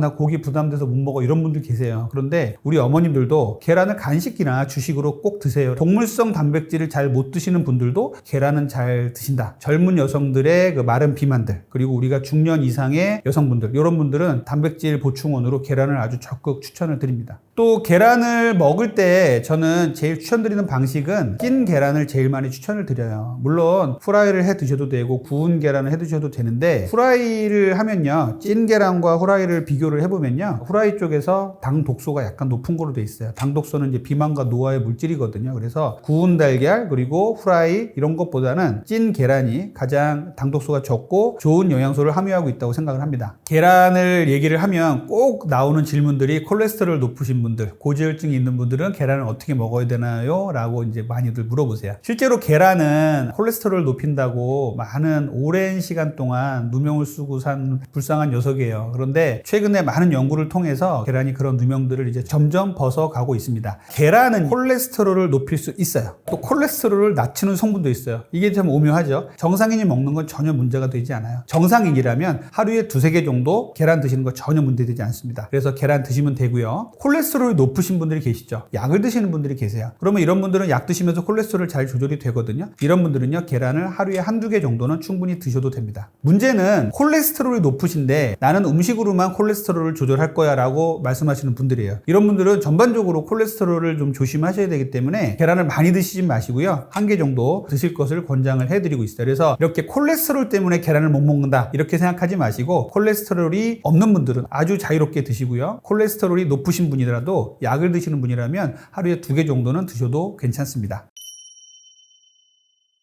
계란과 같이 드시는 음식 중에 제일 좋은 것은 야채, 채소입니다. 이 야채, 채소를 풍부하게 같이 계란과 곁들여서 드신다면 가장 좋은 식사가 될 수 있어요. 야채, 계란 샐러드 이런 것들을 만들어 주시면 가장 좋겠죠. 만약에 오믈렛이나 계란 요리를 하신다면 풍부하게 그 안에 시금치라든지 버섯 같은 걸 넣어서 같이 드시는 것을 추천을 드려요. 그래서 계란과 제일 어울리는 음식은요, 야채, 채소입니다. 거기다가 토마토라든지 오이, 파프리카 이런 것들을 같이 곁들여서 먹어요. 물론 계란에다가 여러 야채를 넣고 소스를 넣고 버무려서 먹는 것도 좋은 방식이에요. 양배추도 상당히 좋은 계란과 어울리는 음식이에요. 그래서 저는 보통 그래서 요즘에 아침에는 삶은 계란 2개, 오이나 파프리카, 토마토 같은 야채들, 땅콩 버터 같은 것들도 좋아요.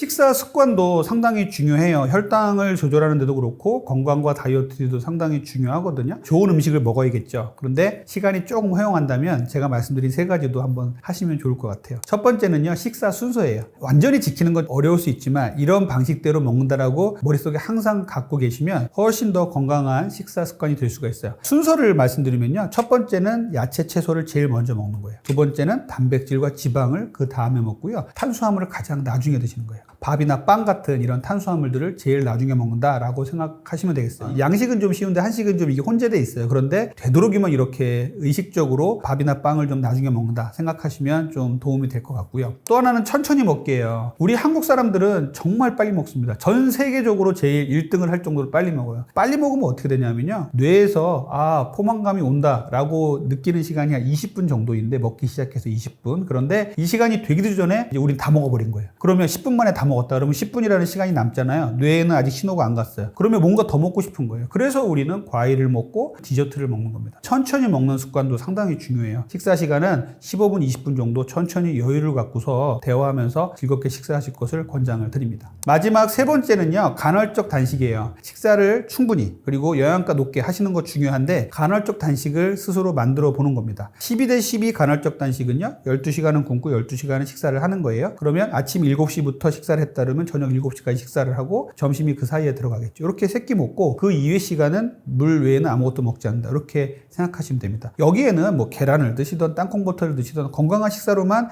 유지하시면 돼요. 식사 시간을 정확하게 지키고 공복 시간을 늘려가시면은요, 아주 건강에도 좋고 여러 가지 성인병을 예방할 수 있다는 연구들이 계속 나오고 있어요. 물론 다이어트에도 좋습니다. 12대12 간헐적 단식에 성공했다면 14대10 단식 시간을 조금 더 늘리는 거죠. 그리고 16대8까지 간헐적 단식을 꾸준히 해나가신다면 상당히 좋은 다이어트와 건강에 대한 생활 습관이 될 것입니다.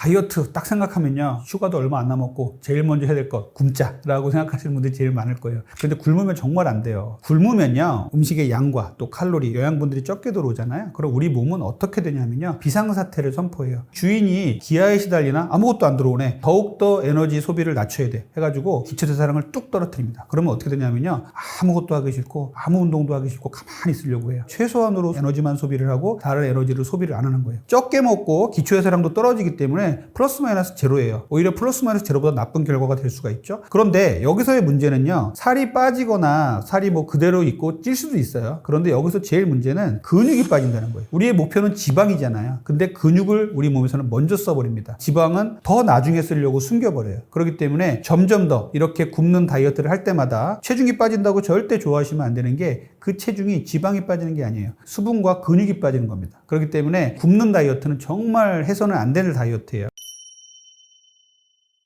저는 일반인들이 다이어트 하시면서 이제 시작 개념으로 운동을 하신다고 한다면요, 좋아하는 운동이 뭐 있으세요? 라고 먼저 저는 물어봐요. 등산을 한다, 줄넘기를 한다, 배드민턴을 한다, 헬스클럽에 간다, 이런 분들 계시면 그거 하라고 말씀드려요. 자기가 취미생활로 할 수 있는 가장 좋은 운동이라고 생각해요. 그런데 병원에 찾아오실 정도의 환자분들이 되시면 운동하는 게 하나도 없는 분들이 많이 계세요. 운동을 할 때 뭘 해야 될지 모르겠다, 이런 분들 상당히 많거든요. 그래서 식후 걷기를 가장 많이 추천을 드립니다. 걷기를 생각해 보면요, 특별히 준비물이 필요가 없어요. 운동 하나만 있으면 되거든요. 어디든지 할 수가 있고요. 멀리 헬스클럽까지 갈 필요도 없고요. 그래서 그냥 걸으시면 돼요. 걷기를 운동이 아니다 라고 말씀하시는 분들 요즘 많이 계신데, 물론 아주 강력한 효과를 내는 운동은 아닙니다만, 아직 운동에 적응이 안 되신 분들께는요, 걷기를 가장 많이 추천드리는 거예요. 식사 후에 걷기가 더 중요한데요, 식후에는 혈당이 쭈르륵 올라가거든요. 올라간 혈당을 떨어뜨리면서 우리가 지방이 쌓이는 거기 때문에 식후에 운동을 하잖아요. 그러면 우리가 근육을 써요. 종아리 근육, 허벅지 근육 쓰잖아요. 근육에서 혈당들을 흡수를 합니다. 그렇기 때문에 혈당 수준이 유지하거나 떨어집니다. 배가 안 아플 정도로 천천히 걷다가 속도를 높일 수 있다면 조금 더 속도를 높여서 등에 땀이 날 정도로 한 바퀴 20-30분 이상 걷고 들어오는 거죠. 이렇게 식사 후에만 충분히 걸으셔도 혈당이 조절이 잘 되고요, 또 다이어트 잘 되는 몸으로 바뀌어요. 이렇게 운동을 성공을 했어요. 그러면요, 조금 더 강도를 높여서 운동을 해야겠다, 헬스클럽 가셔가지고 더 많은 유산소 운동, 더 많은 근력 운동을 하시면 좋겠죠. 더 강도를 높여야겠다고 생각하시는 분들은요, 고강도 인터벌 트레이닝이라고 있어요. 짧은 운동을 불완전한 휴식을 하면서 운동을 하다가 쉬었다가, 운동을 하다 쉬었다가 해서 5분 내지 10분만 해도 아주 효과가 좋은 이런 운동들이 있습니다. 그래서 강도가 높은 운동을 원하시는 분들은 고강도 인터벌 트레이닝, 건강과 다이어트에 다 좋은 거로 되어 있습니다. 할 수만 있다면 하시면 되는데, 처음 비만 클리닉에 오신 분들, 비만으로 운동을 하기도 힘든데 고강도 인터벌 트레이닝 하라면 못해요. 그렇기 때문에 이런 분들께는 걷기, 근력 운동과 유산소 운동을 조금 더 강도를 높여서 하시고, 내 몸의 퍼포먼스를 높이고 내 몸이 허락을 한다면 고강도 인터벌 트레이닝을 권장을 드립니다. 식전 운동, 식후 운동을 많이 따지시는 분들을 보면 식전 운동이건 식후 운동이건 시간이 되시면 하시고요. 제가 이제 강조드리고 싶은 건 뭐냐면요, 식전 운동을 피해야 될 사람들이 있어요. 당뇨병 약을 먹고 있는 환자들이나 마른 비만 환자들이 그래요. 탄수화물 중독증 있는 환자분들도 좀 조심하셔야 돼요. 당뇨 환자들이 왜 조심해야 되냐면요, 공복이 길어지면서 당뇨병 환자들은 혈당 강화제를 먹고 있기 때문에 운동을 하다 보면 저혈당에 빠질 수가 있어요. 혈당을 떨어뜨릴 수 있는 인슐린을 맞거나 혈당 강화제를 먹고 있는 사람들은요, 식후 운동을 하시는 게 훨씬 더 좋습니다. 그리고 식전 운동은 좀 피하시는 게 좋고요. 탄수화물 중독증이나 마른 비만 환자들을 이제 같이 말씀드리면 근육이 좀 부족한 분들이 많아요. 탄수화물 중독과 마른 비만 환자들은요, 식전 운동을 하시면은 오히려 근육이 빠지는 경우가 훨씬 많습니다. 이런 분들은 잘 드시고 식후에 운동하실 거를 권장을 드려요. 그리고 탄수화물 중독 환자들을 말씀드린 이유는 뭐냐면요, 공복에 운동하고요, 그 보상 심리로 공복에 운동이 딱 끝나면요, 엄청나게 또 정제된 탄수화물을 드세요. 정제된 탄수화물 많이 드실 수 있는, 자기 자신이 제어가 안 되는 분들은요, 식전 운동을 좀 피하시는 게 좋아요. 내가 근육량도 충분하고 다른 지병도 없고 탄수화물 중독도 크게 없다면, 그리고 식후에 운동 후에 내가 먹는 거에 대한 탐닉을 조절할 수 있다면 식전 운동 좋아요. 그래서 식전 운동 하시고요, 오히려 식전 운동을 하시면 지방을 태운다는 연구들이 많습니다. 그래서 식후에 건강한 식사를 하시는 것도 적극 추천을 드립니다.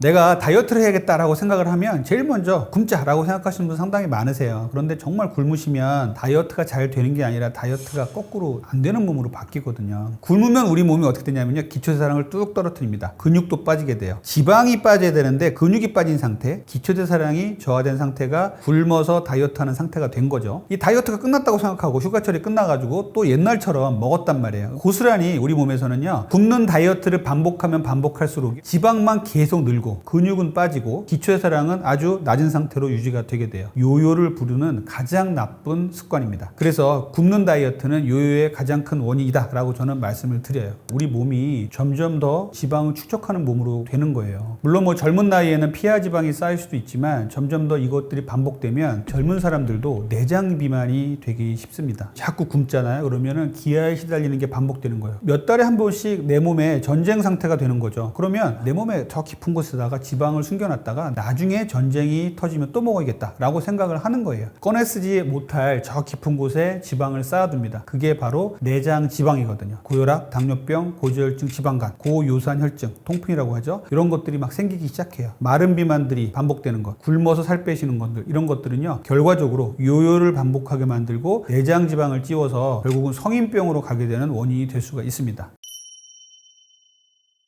건강에 좋은 음식들이 여러 가지가 많죠. 저는 섬유질 쪽을 많이 좀 추천을 드리는데 장내 미생물의 먹이가 되고 포만감도 주고요. 이 섬유질은 결국은 야채나 과일류이기 때문에 여기서 많은 미네랄과 비타민을 얻을 수가 있어요. 이 섬유질 쪽에서 최고라고 할 수 있는 게 바로 양배추입니다. 가장 좋은 다이어트 식품으로 추천을 드려요. 양배추는 섬유질 중에서는 먹기 편하고요. 조리하기도 상대적으로 편한 편이에요. 생으로 먹어도 맛이 있잖아요. 양배추는 첫 번째 아주 풍부한 섬유질을 포함하고 있어요. 이 섬유질이 정제된 탄수화물이 들어와도 혈당을 그나마 천천히 올리게 만들어줘요. 그리고 대장 속에 들어가면 온갖 유익균의 먹이가 돼서요 대장을 건강하게 만들어줍니다. 대변도 잘 보게 만들어주죠. 이 양배추에는요 비타민 U라는 게 있어요. 위장을 건강하게 하고 다이어트 잘 되는 이러한 성분들이 있습니다. 그리고 이 양배추에는요 각종 비타민과 미네랄 성분들이 충분히 있어요. 각종 질환을 다 예방할 수도 있고요. 최근에는 항암 성분도 들어있다 해가지고 여러 가지 연구들이 계속 진행되고 있습니다. 그래서 예전에는 가난한 자의 의사라고 얘기를 할 정도로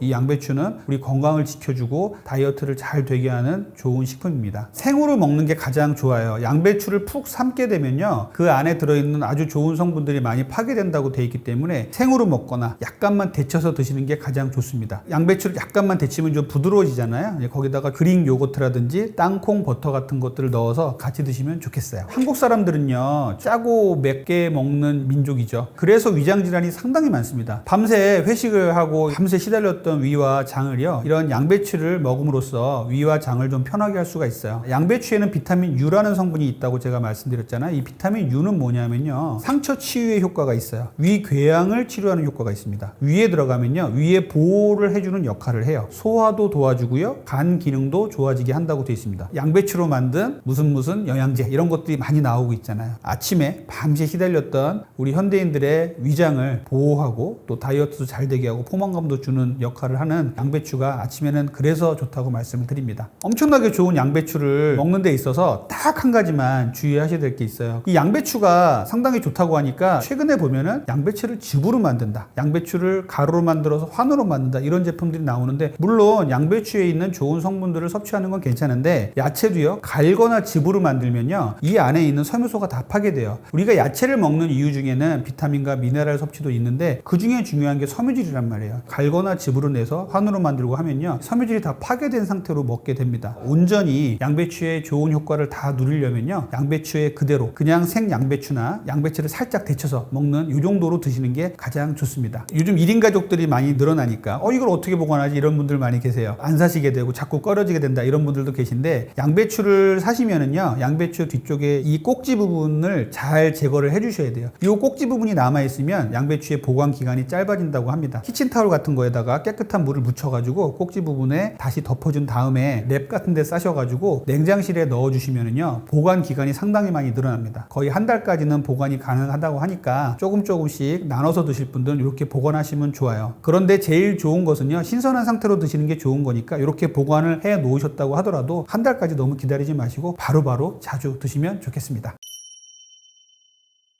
저는 양배추를 그냥 드시는 것도 많이 권장을 드리는데 양배추를 그냥 먹으면 뭔가 심심하다 이런 분들이 계셔요. 그래서 저 개인적으로는 제일 궁합이 잘 맞았던 음식은 무가당 그릭 요거트였어요. 양배추는 섬유질이고 고농축된 단백질을 먹을 수 있는 것이 상당히 좋은 조합이라고 생각을 합니다. 그릭 요거트는요 꾸덕꾸덕하죠. 그래서 양배추가 좀 부드럽기 때문에 양배추에다가 그릭 요거트를 넣어서 드시는 것도 상당히 좋거든요. 그러면 양배추가 대장에 가서 좋은 유산균의 먹이가 되잖아요. 이런 그릭 요거트도 상당히 좋은 유산균의 먹이가 됩니다. 그래서 장을 아주 튼튼하게 해주고 위벽을 쌓아주는 역할을 해요. 양배추에 들어있는 비타민 U가 위장을 되게 좋아지게 하잖아요. 이 그릭 요거트에는요 프로스타글란딘이라는 작용을 해서 위벽을 또 보호를 해줘요. 이렇게 양배추와 그릭 요거트를 아침에 드시는 것 정말 저는 좋은 조합이라고 생각을 하거든요. 그런데 생각만 하시고 양배추에다가 그릭 요거트를 찍어 먹는다고 나 못 먹겠어 이런 분들 계신데 해보세요. 먹을만 합니다. 위와 장을 보호하고 건강도 좋아지게 하고 다이어트도 잘 되는 이런 식품이 될 수가 있습니다. 있어요. 또 양배추와 같이 먹으면 좋은 음식 중에 저는 콩을 많이 추천을 드려요. 콩과 양배추를 싸서 먹는다, 같이 먹는다 이런 개념은 아니고요. 콩은요, 단백질이 상당히 많죠. 섬유질도 많고 저항성 전분이라는 탄수화물도 많고 단백질도 많은 게 이 콩류의 성분이에요. 아침에 양배추를 먹는 거 상당히 좋은데 양배추만 먹으면 심심하니까 여기다 겉들여서 대두 자체를 요리를 해서 먹을 수도 있고요. 낫또라든지 두부라든지 비지 그리고 무가당 두유 같은 것도 있잖아요. 콩류를 드시면 좋은 점은 뭐냐면 양배추는 주로 비타민 U와 각종 미네랄 비타민과 섬유질만 보급을 하고 단백질이 없는데 콩류는요, 식물성 단백질을 충분히 보충할 수가 있어요. 콩은 아주 좋은 다이어트 식품이고 또 아침에 먹기에도 상당히 좋죠. 아침에 양배추와 콩류를 같이 드시는 것도 추천을 드립니다.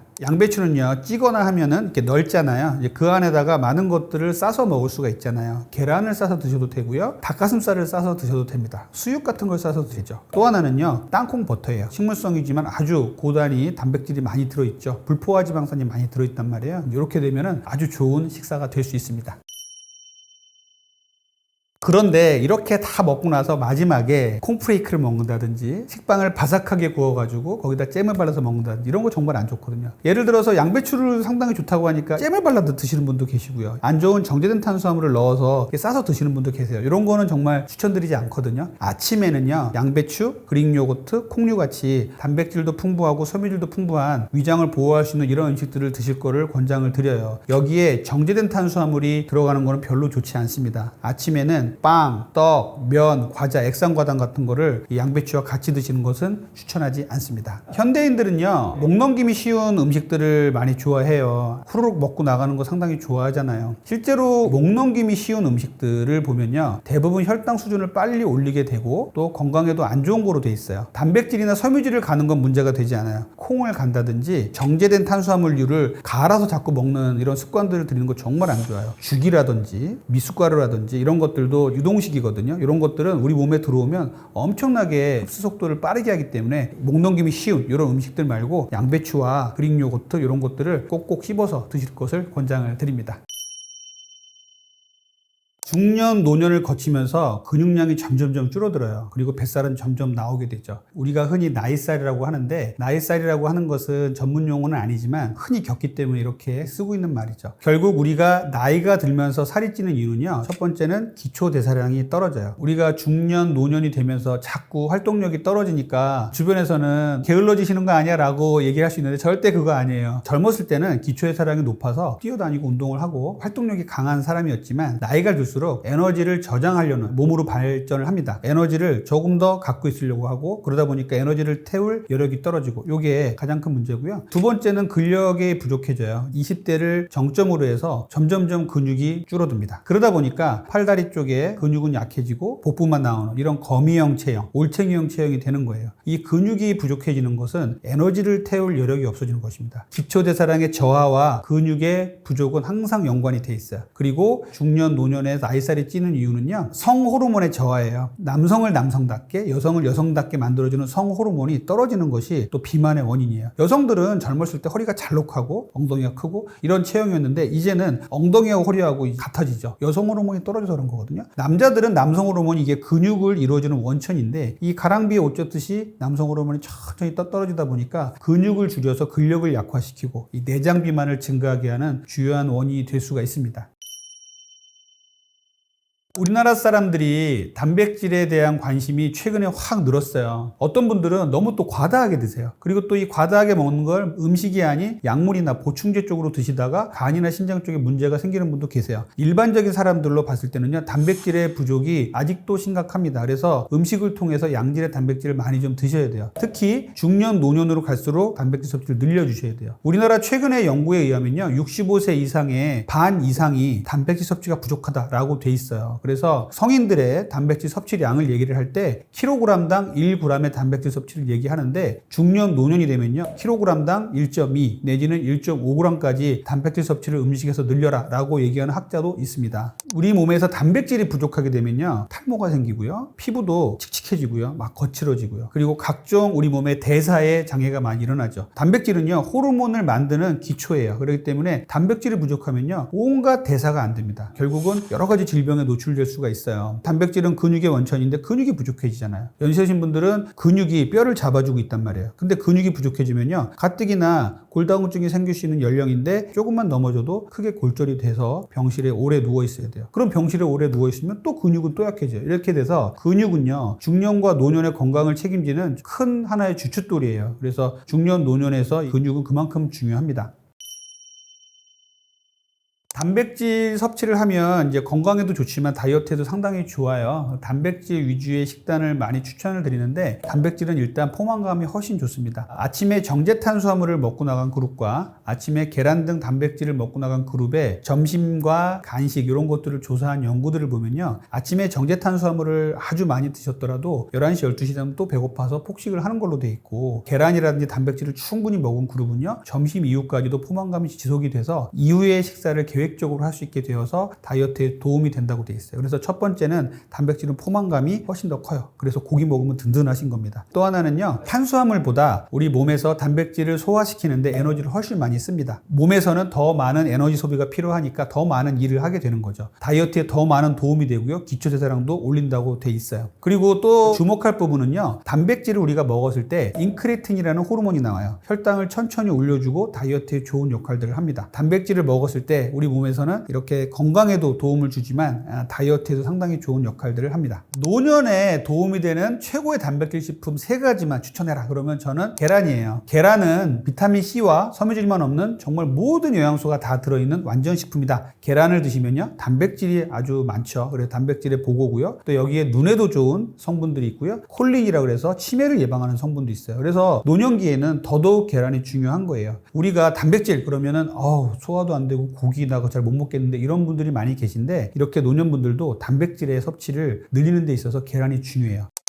계란을 먹을 때 노른자가 나쁘다고 흰자만 먹는 분들이 계세요. 저는 계란 흰자와 노른자 같이 드시라고 권장해 드려요. 이 노른자에 가장 영양분이 농축되어 있습니다. 이 노른자에 보면요, 우리 근육의 원천이 되는 성분들, 단백질들이 아주 골고루 다 들어있어요. 필수 아미노산이 다 들어있어요. 꼭 외부에서 섭취를 해야 되는 아미노산들이죠. 그리고 또 하나는 콜린이라는 성분이 있는데요, 얘가 치매를 막아줘요. 요즘 또 언론에 많이 나오죠. 계란 하루에 2개 먹었더니 치매가 예방됐다. 이렇게 계란을 먹는 것은 노년에 상당히 중요해요. 계란 노른자 버리지 마시고요. 두 번째 제가 추천드리는 건요, 콩류예요. 콩류는 이제 식물성 단백질 중에서는 최고예요. 단백질도 많이 들어있고요, 탄수화물도 일부 들어있어요. 그런데 이 탄수화물은요, 저항성 전분이라 그래서 혈당을 그렇게 많이 올리지 않아요. 좋은 역할을 하는 탄수화물이에요. 우리는 콩을 오랫동안 먹어왔던 민족이에요. 그렇기 때문에 콩이 정말 가깝게 느껴지죠. 콩으로 만드신 요리들이 상당히 많죠. 대두를 그대로 먹을 수도 있고요, 낫또 같은 것도 먹을 수 있고요, 비지라든지 두부, 무가당 두유 같은 거 제가 많이 추천드려요. 두유는요, 잘만 만들면 이 탄수화물을 극도로 제한하면서 잘 만들 수가 있어요. 그래서 무가당 두유 잘 선택하셔서 드신다면 식물성 단백질을 잘 먹을 수 있는 좋은 제품이 되겠습니다. 세 번째 제가 추천드리는 건요, 그릭 요거트예요. 그리스 지방에서 농축해서 만들었던 이 전통적인 발효유입니다. 일반적인 우유와 다른 점은요, 아주 농축을 하다 보니까 고농축된 유단백을 먹을 수가 있고요, 또 꾸덕꾸덕해서 여러 가지 음식에 소스를 먹을 수가 있고 찍어서 먹을 수가 있고, 이렇게 다양한 음식에 적용을 해서 먹을 수가 있는 게 이 그릭 요거트의 특징이에요. 유단백은 동물성 단백질이죠. 그래서 유당불내증 같이 우유를 먹었을 때 배가 아프고 설사하시는 분들도 그릭 요거트를 드시면 괜찮다는 분도 많이 계세요. 그래서 노년기에 정말 추천드리는 단백질은 첫 번째는 계란, 두 번째는 콩류, 세 번째는 그릭 요거트, 이렇게 말씀드리겠습니다. 그릭 요거트나 치즈 이런 것들을 보면요, 유지방이 있죠. 그것 중에서 유단백을 많이 먹으려고 하는 거잖아요. 근데 치즈나 그릭 요거트 같은 데 있는 지방은요, 우리 몸에 좋은 지방이에요. 우리 몸에 유지방은요, 꼭 필요한 것이기 때문에 적정히 드셔도 괜찮습니다. 최근에 단백질 음료 시장이 너무너무 커졌죠. 주로 운동하는 사람만 먹는다고 생각했었는데, 이제는 중년 노년층을 위해서 단백질을 더 드셔라 하면서 여러 가지 제품들이 많이 나와 있어요. 최대한 음식으로 단백질을 섭취할 것을 권장을 드립니다. 농축된 단백질을 먹다 보면 어느 순간에 몸에 쌓이다가 다른 문제를 야기하는 경우도 종종 있어요. 저는 이제 진료실에서 가끔 보는데요, 단백질을 음식으로 섭취하지 않고 파우더나 액상 음료 같은 걸 섭취를 하다가 너무 많이 드셨는데 몸이 좀 이상하다 그래서 피 검사를 해봤더니 신장 기능에 이상이 생기고 간 기능이 나빠지고 이런 분들 많이 보거든요. 통풍 있는 사람들은 요산을 올려서 통풍도 만드는 경우를 많이 봤어요. 이렇게 단백질은요, 최대한 음식으로 드셔야 돼요. 닭가슴살, 생선의 흰살, 그리고 수육의 고기 부분, 계란 계란까지 동물성 단백질이죠. 아몬드라든지 콩류, 버섯, 시금치 이런 것들은 식물성 단백질이죠. 그래서 식물성 단백질을 2, 동물성 단백질을 1로 해가지고 비율로 맞춰서 드시는 게 가장 좋거든요. 아무리 먹어봐도 나는 부족한 것 같다. 나는 고기나 이런 것들은 도저히 못 먹겠다. 이런 분들이 계시다면 파우더나 액상으로 나온 단백질의 도움을 받을 수도 있지만 되도록이면 저는 음식으로 먹을 것을 가장 권장을 드립니다.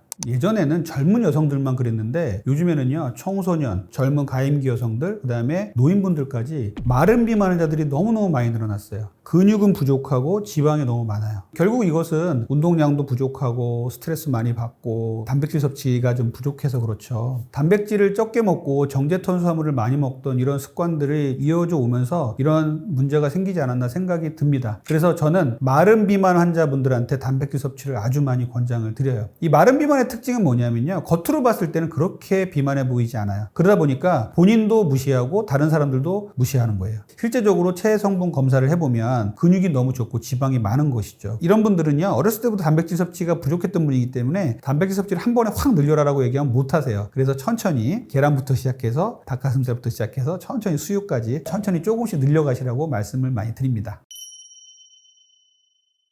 식습관과 같이 하면 건강한 생활 습관을 제가 말씀드리면요. 첫 번째는요, 충분한 수면이에요. 예전에는요, 다이어트 건강 얘기를 할 적에 수면의 얘기를 거의 안 했었어요. 근데 최근에는요, 수면의 얘기 정말 많이 하죠. 그 왜 그런가 하면요, 현대인들이 그만큼 수면 부족이 심각하다는 것이에요. 수면은요, 우리 몸을 정리해주는 시간이에요. 대사를 정상화시켜주고 성장 호르몬이 나와서 우리의 지방을 사지말단으로 보내주는 이런 역할을 하거든요. 식욕도 조절을 해주는 호르몬을 정리를 해주고요. 그런데 현대인들은 새벽 2시까지 잠을 안 자요. 성장 호르몬이라는 게 어린애들만 나오는 게 아니라 성인에서도 나오는데 다이어트에 상당히 많은 도움을 주거든요. 성장 호르몬이 가장 많이 나오는 시간은 밤 10시부터 새벽 2시까지인데 새벽 2시까지 놀다가 잔다 그러면 이 시간을 다 놓쳐버리는 거예요. 여기에 가장 큰 역할을 하고 있는 게 술, 간식 이런 것도 있겠지만 휴대폰입니다. 저는 뭐 10시에 자면 좋겠지만 그건 너무 이르고요. 그건 너무 과하다고 생각이 되신다면 11시, 12시 정도에는 꼭 잠을 주무시라고 말씀을 드려요. 그래야 다이어트도 잘 되고 건강한 몸으로 될 수가 있습니다. 그리고 두 번째 제가 식습관과 더불어서 했으면 좋겠다고 생각하는 생활 습관은요, 의자병에서 탈출하라는 거예요. 우리 현대인들이 의자만 보면 앉아서 쉬기를 원한다고 해서 의자병이라는 이름을 붙였어요. 우리 현대인들은요 너무 많이 앉아 있습니다. 사무실에서 계속 앉아 있다가 집에 가면 소파에 앉아 있다가 운동할 시간이 거의 없어요. 되도록이면 소파에서 벗어나서 서서 있고 지하실 같은 데서 자리가 있더라도 서서 가고 계단으로 올라가고 이런 것들을 습관을 들이라고 말씀을 드리고 싶어요. 생활 습관과 더불어서 하면 좋은 습관 세 번째는요, 물 먹기예요. 우리가 다이어트와 비만에는요 물이 상당히 중요합니다. 하루에 2리터를 꼭 먹을 필요 없다 이런 말씀도 많이 하시는데 저는 2리터 꼭 드시라고 말씀드리거든요. 우리 몸의 대사를 위해서는요 수분이 꼭 필요해요. 현대인들은 만성적인 탈수에 시달리고 있습니다. 물도 적게 먹고 커피라든지 탄산음료를 먹으면요 오히려 이뇨작용이 있어서 수분이 몸에서 더 부족하게 돼요. 수분이 충분히 몸에 들어와야 건강과 다이어트를 잘 이루어 나가는데 도움이 됩니다. 그런데 물이 너무 적게 되면 부종이 생겨요. 그거 물 많이 먹어서 생기는 거 아니에요? 부종 생기면 물 적게 먹으라고 하던데 이렇게 얘기할 수도 있는데 대부분의 부종, 병적인 부종이 아닌 부종은 특발성 부종이라 그래서 건강에 문제가 없는 경우가 많습니다. 이런 경우에는요 물이 적었는데 이번에 물이 들어왔어. 잡고 있어야지. 물을 안 내보내줘요. 그래서 우리 몸에는 어떤 게 필요하냐면 물을 지속적으로 잘 먹어줘서 잘 배출되게 해주고 아 물이 계속 들어오고 있구나. 안심해. 대사에 쓰고 배출하고 이런 역할들을 해줘야 돼요. 물을 잘 드셔야 기초대사량이 올라갑니다. 특히 찬물이 좋다고 하는데 찬물을 충분히 드시면 또 기초대사량도 올라간다고 돼 있어요. 그래서 식전에 물을 먹으면 포만감도 이루어지고요. 가짜 식욕도 없어져요. 우리 몸에서는요 탈수가 오면요 야 주인아 뭐 좀 먹어. 그래서 자꾸만 물이 아닌 정제된 탄수화물을 먹는다고 되어 있어요. 이걸 가짜 식욕이라고 하는데 이 가짜 식욕을 없애주는데도 수분이 상당히 중요해요. 그래서 저는 세 번째로 물 2리터 하루에 먹기를 추천을 드립니다. 미지근한 물이 좋긴 해요. 우리 몸을 놀라지 않게 하고 교감신경을 항진시키지 않으니까. 그런데 이제 기초대사량의 연구를 봤더니 찬물을 먹었더니 기초대사량이 조금 올라가더라 라는 개념이 좀 있어요. 그래서 얼음물을 찬물을 막 벌컥벌컥 드실 필요는 없겠지만 특히 아침에 일어나서 절대 찬물 먹지 마세요. 여름 같을 때는 찬물을 드셔도 괜찮습니다.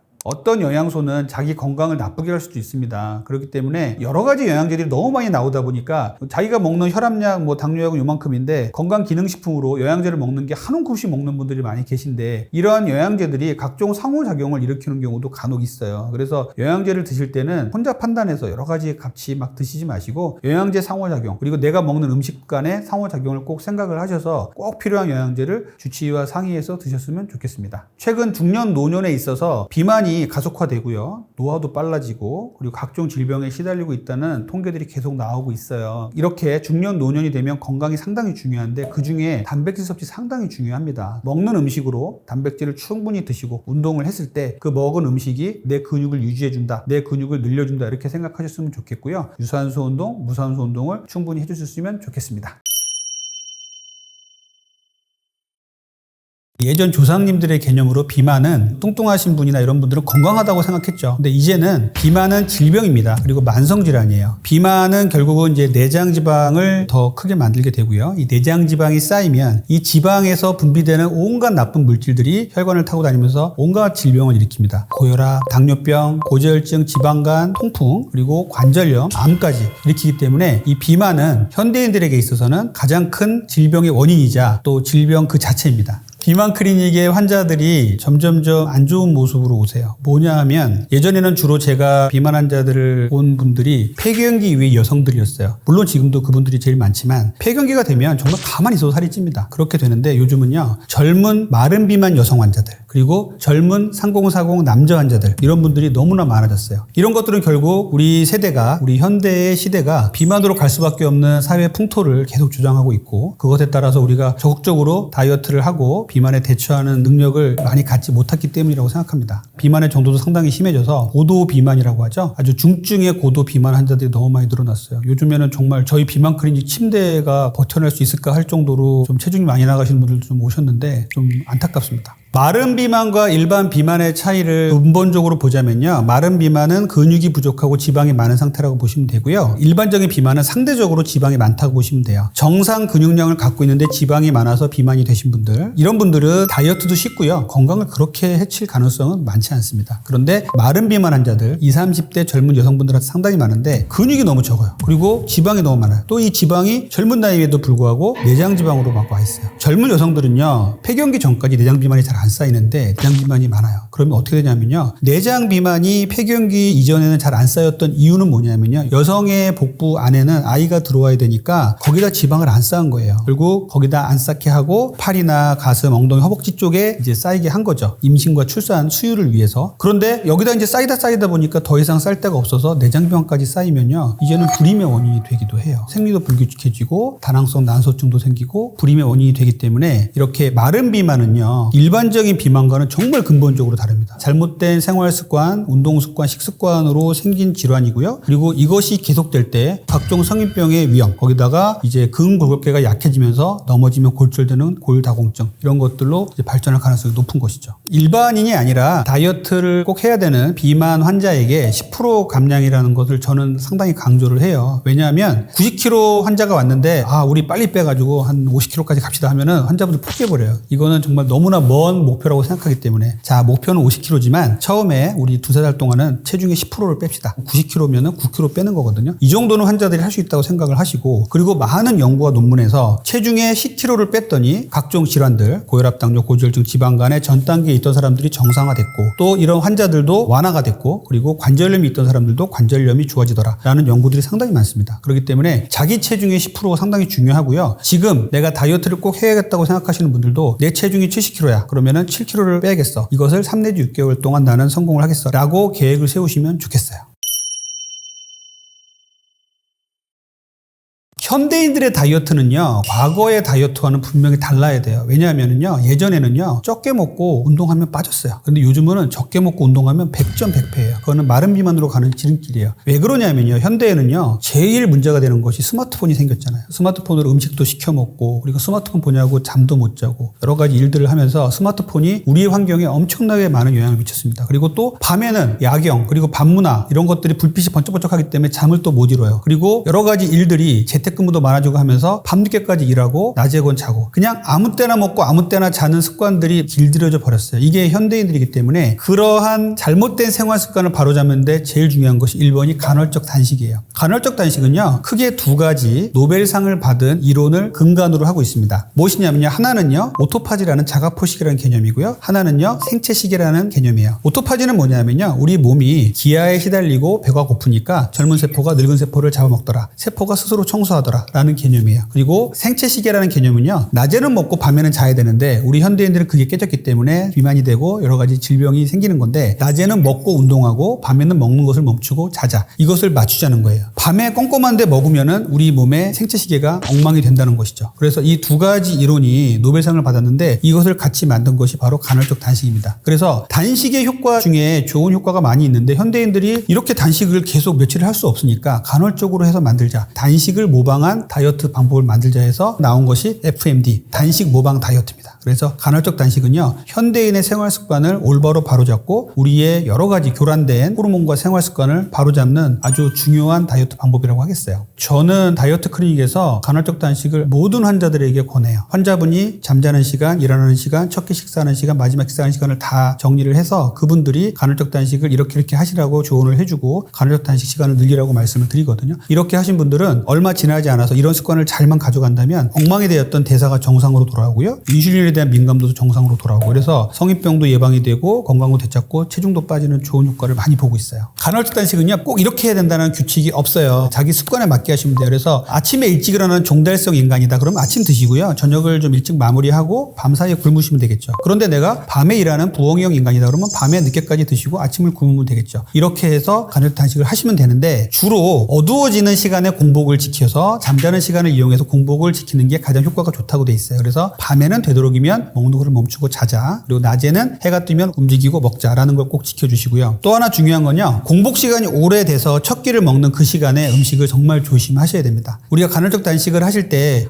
내가 10시까지 굶어야 돼 그러면 5, 4, 3, 2, 1 해가지고 10시에 땡 되자마자 정말 자기가 먹고 싶었던 캐러멜 마키아토하고 치즈케이크를 먹으면요, 간헐적 단식은 하나만 아닙니다. 오히려 건강을 또 망칠 수가 있어요. 굶으면 굶을수록 첫 끼 식사를 어떻게 먹느냐에 따라서 혈당 스파이크가 더 강하게 나타난다고 되어 있습니다. 그래서 오래 굶은 사람이 더 정제된 탄수화물을 먹게 되면 혈당 스파이크가 160까지 올라갈 게 180까지 올라가는 거예요. 그래서 간헐적 단식을 마무리하고 첫 끼 식사를 먹는 시간이 아침이 됐던 아점이 됐던 점심이 됐던 그 첫 끼의 식사를 정제된 탄수화물을 절대 줄이셔야 되고요, 풍부한 야채와 그리고 단백질, 아주 좋은 양질의 단백질 위주로 식사를 하는 게 중요합니다.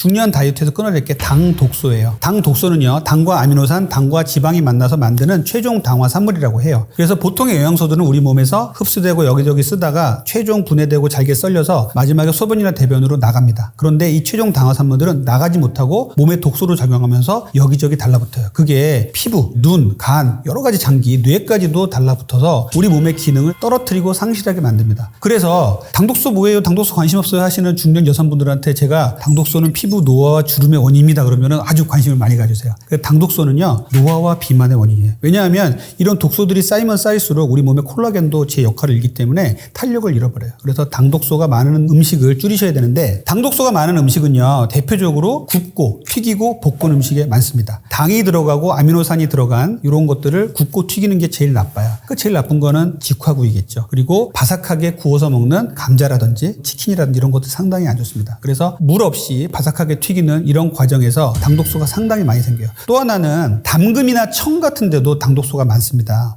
그거 몸에 좋은 거 아닌가 이렇게 생각할 수 있는데, 과일의 담금과 청에 상당히 많은 당독소가 들어있어요. 그런 것들을 보면 당을 가열을 하면 갈색이 되면서 우리가 달고나처럼 그런 색깔을 띠죠. 그리고 또 가열을 하거나 청을 만들어서 시간이 지나면 약간 갈색을 띠게 돼요. 이것이 마이야르 반응이라 그래서 갈색을 띠면서 맛의 풍미를 높여주는 이런 역할을 하는데, 실제로 이 반응이 일어나면 당독소가 아주 많이 올라가는 거로 돼 있어요. 그래서 당 독소가 많은 이러한 직화구이, 그다음에 물 없이 튀기는 것들, 그다음에 과일, 청이나 이런 것들은 피하시는 게 좋겠습니다. 저는 당 독소의 중요함을 많이 말씀드리면서 환자분들께도 당 독소를 저감하는 치료법도 쓰고 있는데요. 당 독소를 줄이면은요, 실제로 우리가 당 독소 검사하는 것도 있어요. 수치도 떨어져요. 당 독소의 수치도 떨어지지만 환자분들 스스로 피로감을 정말 덜 느껴요. 그리고 피부도 맑아졌다 그러고 주름도 덜 생겼다 그러고 활기를 찾게 됩니다. 그래서 당 독소를 줄이신 분들이 정말 나 요즘 몸 좋네? 당독소 한번 재볼래요? 재보면 당독소가 처음에 쟀던 것보다 쭉 떨어져 있어요. 당독소는 노화와 비만의 원인이라고 제가 말씀드렸죠. 그래서 당독소를 줄이는 식사법을 갖고 당독소를 줄이는 생활 습관을 꾸준히 가지시면 다이어트가 일단 잘 되고요. 그다음에 노화를 막을 수가 있어요. 젊게 사실 수가 있습니다.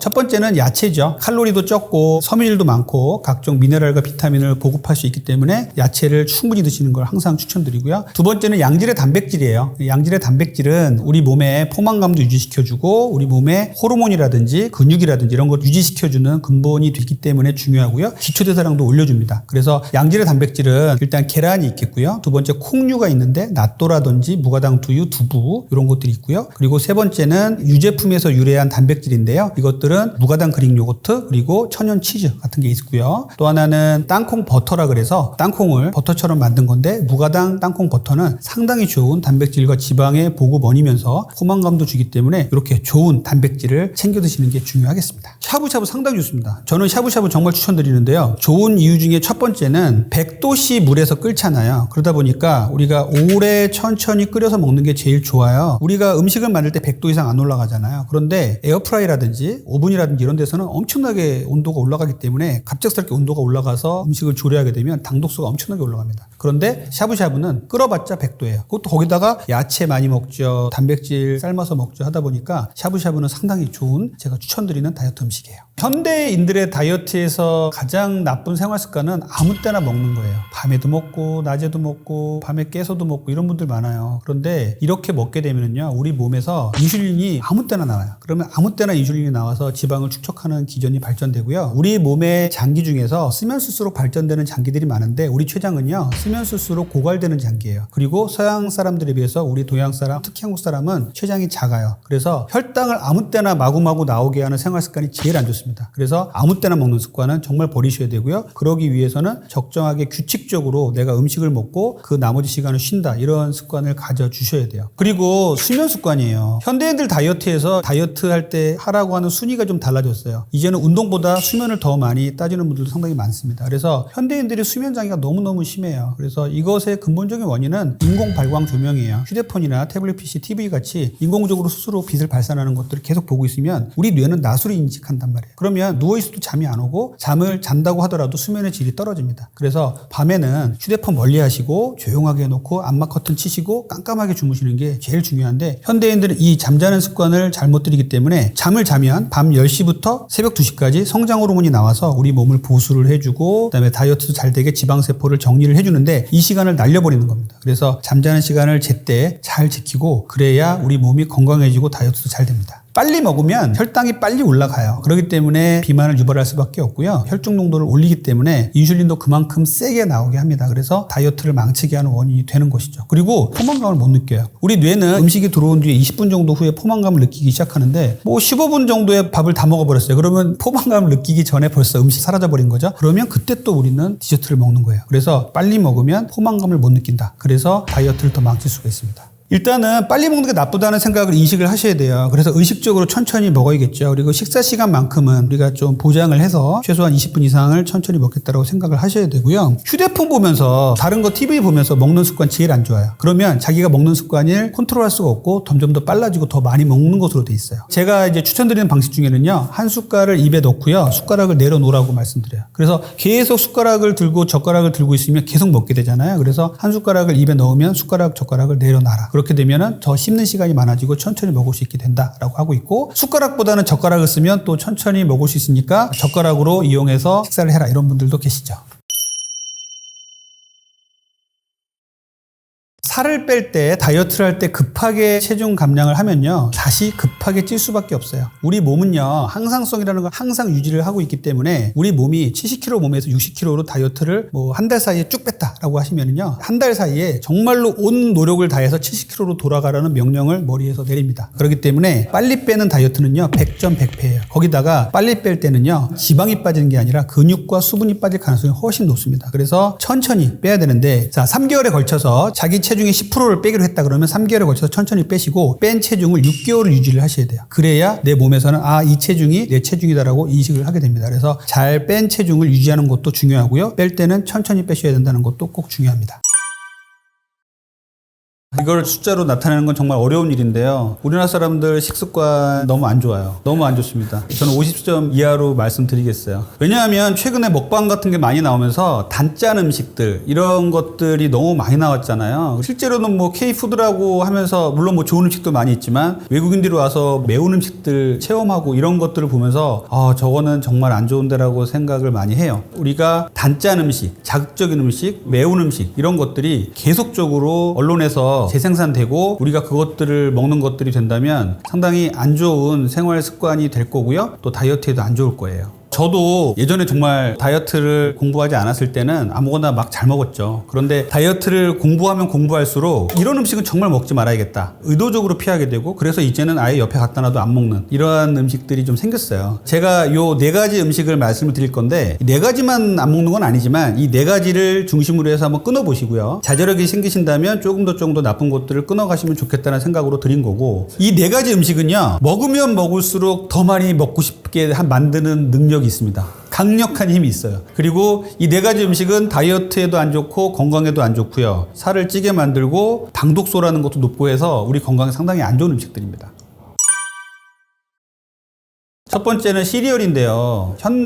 바쁜 현대인들이 후룩 먹고 나갈 수 있게 만들어진 게 시리얼이죠. 그래서 요것들은 결국은 통곡류를 갈아서 씹기 쉽게 만들어서 거기다가 설탕이라든지 당분들을 많이 넣어서 만든 음식입니다. 여러분들 실제로 시리얼이 처음 개발됐을 때 금욕주의자들이 성기능을 떨어뜨리기 위해서 만들었다는 거 알고 계세요? 그러다가 이것이 발전하면서 산업화 시대에 들어서면서 빨리 먹고 빨리 일해야 되는 노동자들한테 주면 참 좋겠다라는 생각으로 해서 엄청나게 상업화돼서 팔린 게 시리얼이에요. 그래서 시리얼은요, 물론 최근에는 이런 시리얼에 대한 반성의 일환으로 잘 만들어진 시리얼도 있다고 들었습니다만 제가 지금 말씀드리는 건 일반적인 시리얼을 말하는 거고요. 일반적인 시리얼은 그냥 정제된 탄수화물 곡류에다가 설탕을 때려 부은 겁니다. 여기다가 우유를 타서 드시고 후루룩 먹고 나가면요, 혈당이 정상인들은 200 이상까지 치솟아 올라서 혈당 스파이크를 엄청나게 만들어요. 제가 얼마 전에 흔히 파는 시리얼을 한번 봤었는데요. 100g 중에 80g 정도가 당으로 돼 있었습니다. 상당히 높은 비율이죠. 결국 거의 다 당이라는 소리예요. 그래서 요즘에 나온 시리얼은 좀 있는데 섬유질 없어요. 그리고 뭐 포만감을 줄 수 있는 것도 적어요. 그렇기 때문에 아침에 시리얼 후루룩 먹고 나가시면 한 10시 정도 되면 배가 고프죠. 또 정제된 탄수화물 먹게 되는 그런 악순환에 빠뜨리는 것이 이 시리얼이에요. 두 번째 음식은 감자튀김입니다. 감자튀김은 뭐 패스트푸드점에 가도 많고 맥주 먹으러 가도 감자튀김이 나오고 하는데 이 감자튀김은요, 감자 자체는 그렇게 우리 나쁜 음식은 아니지만 첫 번째로는요, 만약에 삶은 감자하고 튀겨낸 감자하고 비교를 하자면요, GI 지수와 GL 지수가 이 튀겼을 때 엄청나게 올라갑니다. 그래서 혈당 수준을 엄청나게 높인다는데 가장 큰 문제가 있어요. 혈당 스파이크를 만든다는 거죠. 두 번째는요, 우리가 튀겨내는 기름들이 보통 이제 상업적으로 이용되는 기름들은 쓴 거 또 쓰고 하는 기름들이 많고 대부분 트랜스 지방일 가능성이 높다는 데 또 문제가 있고요. 세 번째는 당 독소의 문제예요. 당 독소는 좀 심각해요. 찐 감자와 튀겨낸 감자를 비교를 해봤을 때 당 독소가 거의 한 90배 정도 높아졌다. 이런 보고들이 있을 정도로 당 독소라는 게 상당히 높아져요. 당 독소는요, 노화 비만의 원인입니다. 그래서 이 튀겨낸 감자는 정말 안 좋은 음식이라고 볼 수가 있겠어요. 세 번째는 과일 주스예요. TV에서 과일 주스 따라서 온 가족이 먹으면서 뭔가 건강해질 것 같고 해서 과일 주스 먹는 분들이 계시는데 과일 주스 먹고 집에 혈당계가 있으면 한번 재보십시오. 실제로 과일 주스에 과일만 들어있는 경우도 있지만 거기다 액상 과당을 넣은 경우가 훨씬 많고요. 또 최근에 카페처럼 과일 주스를 파는 전문점들이 여름이 되면 쫙 늘어나는데 거기에 기본적으로 과일과 액상 과당을 넣어서 주는데 그걸 가져가면서 또 꾹꾹 눌러서 액상 과당을 넣어서 먹습니다. 이것은 결국 설탕물을 먹는 거예요. 과일 주스는 정말 안 좋습니다. 그리고 집에서 갈아 먹는 과일 주스도 안 좋습니다라고 저는 말씀을 드리는 이유가, 물론 바카스 사 먹는 것보다 낫겠죠. 하지만 집에서 먹는 과일도 갈아 드시지 마세요. 착즙이라든지 갈아내시면요, 그 안에 섬유질이 다 파괴됩니다. 우리가 과일이 좋은 점도 있고 나쁜 점도 있다고 얘기할 때 좋은 점 중에서 섬유질이 많고요, 뭐 비타민이 많고 미네랄 많고 이렇게 얘기를 하는데 섬유질이 다 파괴돼 버려요. 잘게 갈고 특히 착즙하면요, 섬유질 제로로 돼버립니다. 그렇게 되면은 과일을 먹었을 때 혈당 수준도 빠르게 올리고 지방간을 만든다든지 인슐린 저항성을 만드는 이런 문제가 심각해지기 때문에 과일 주스는 정말 피하시는 게 좋습니다.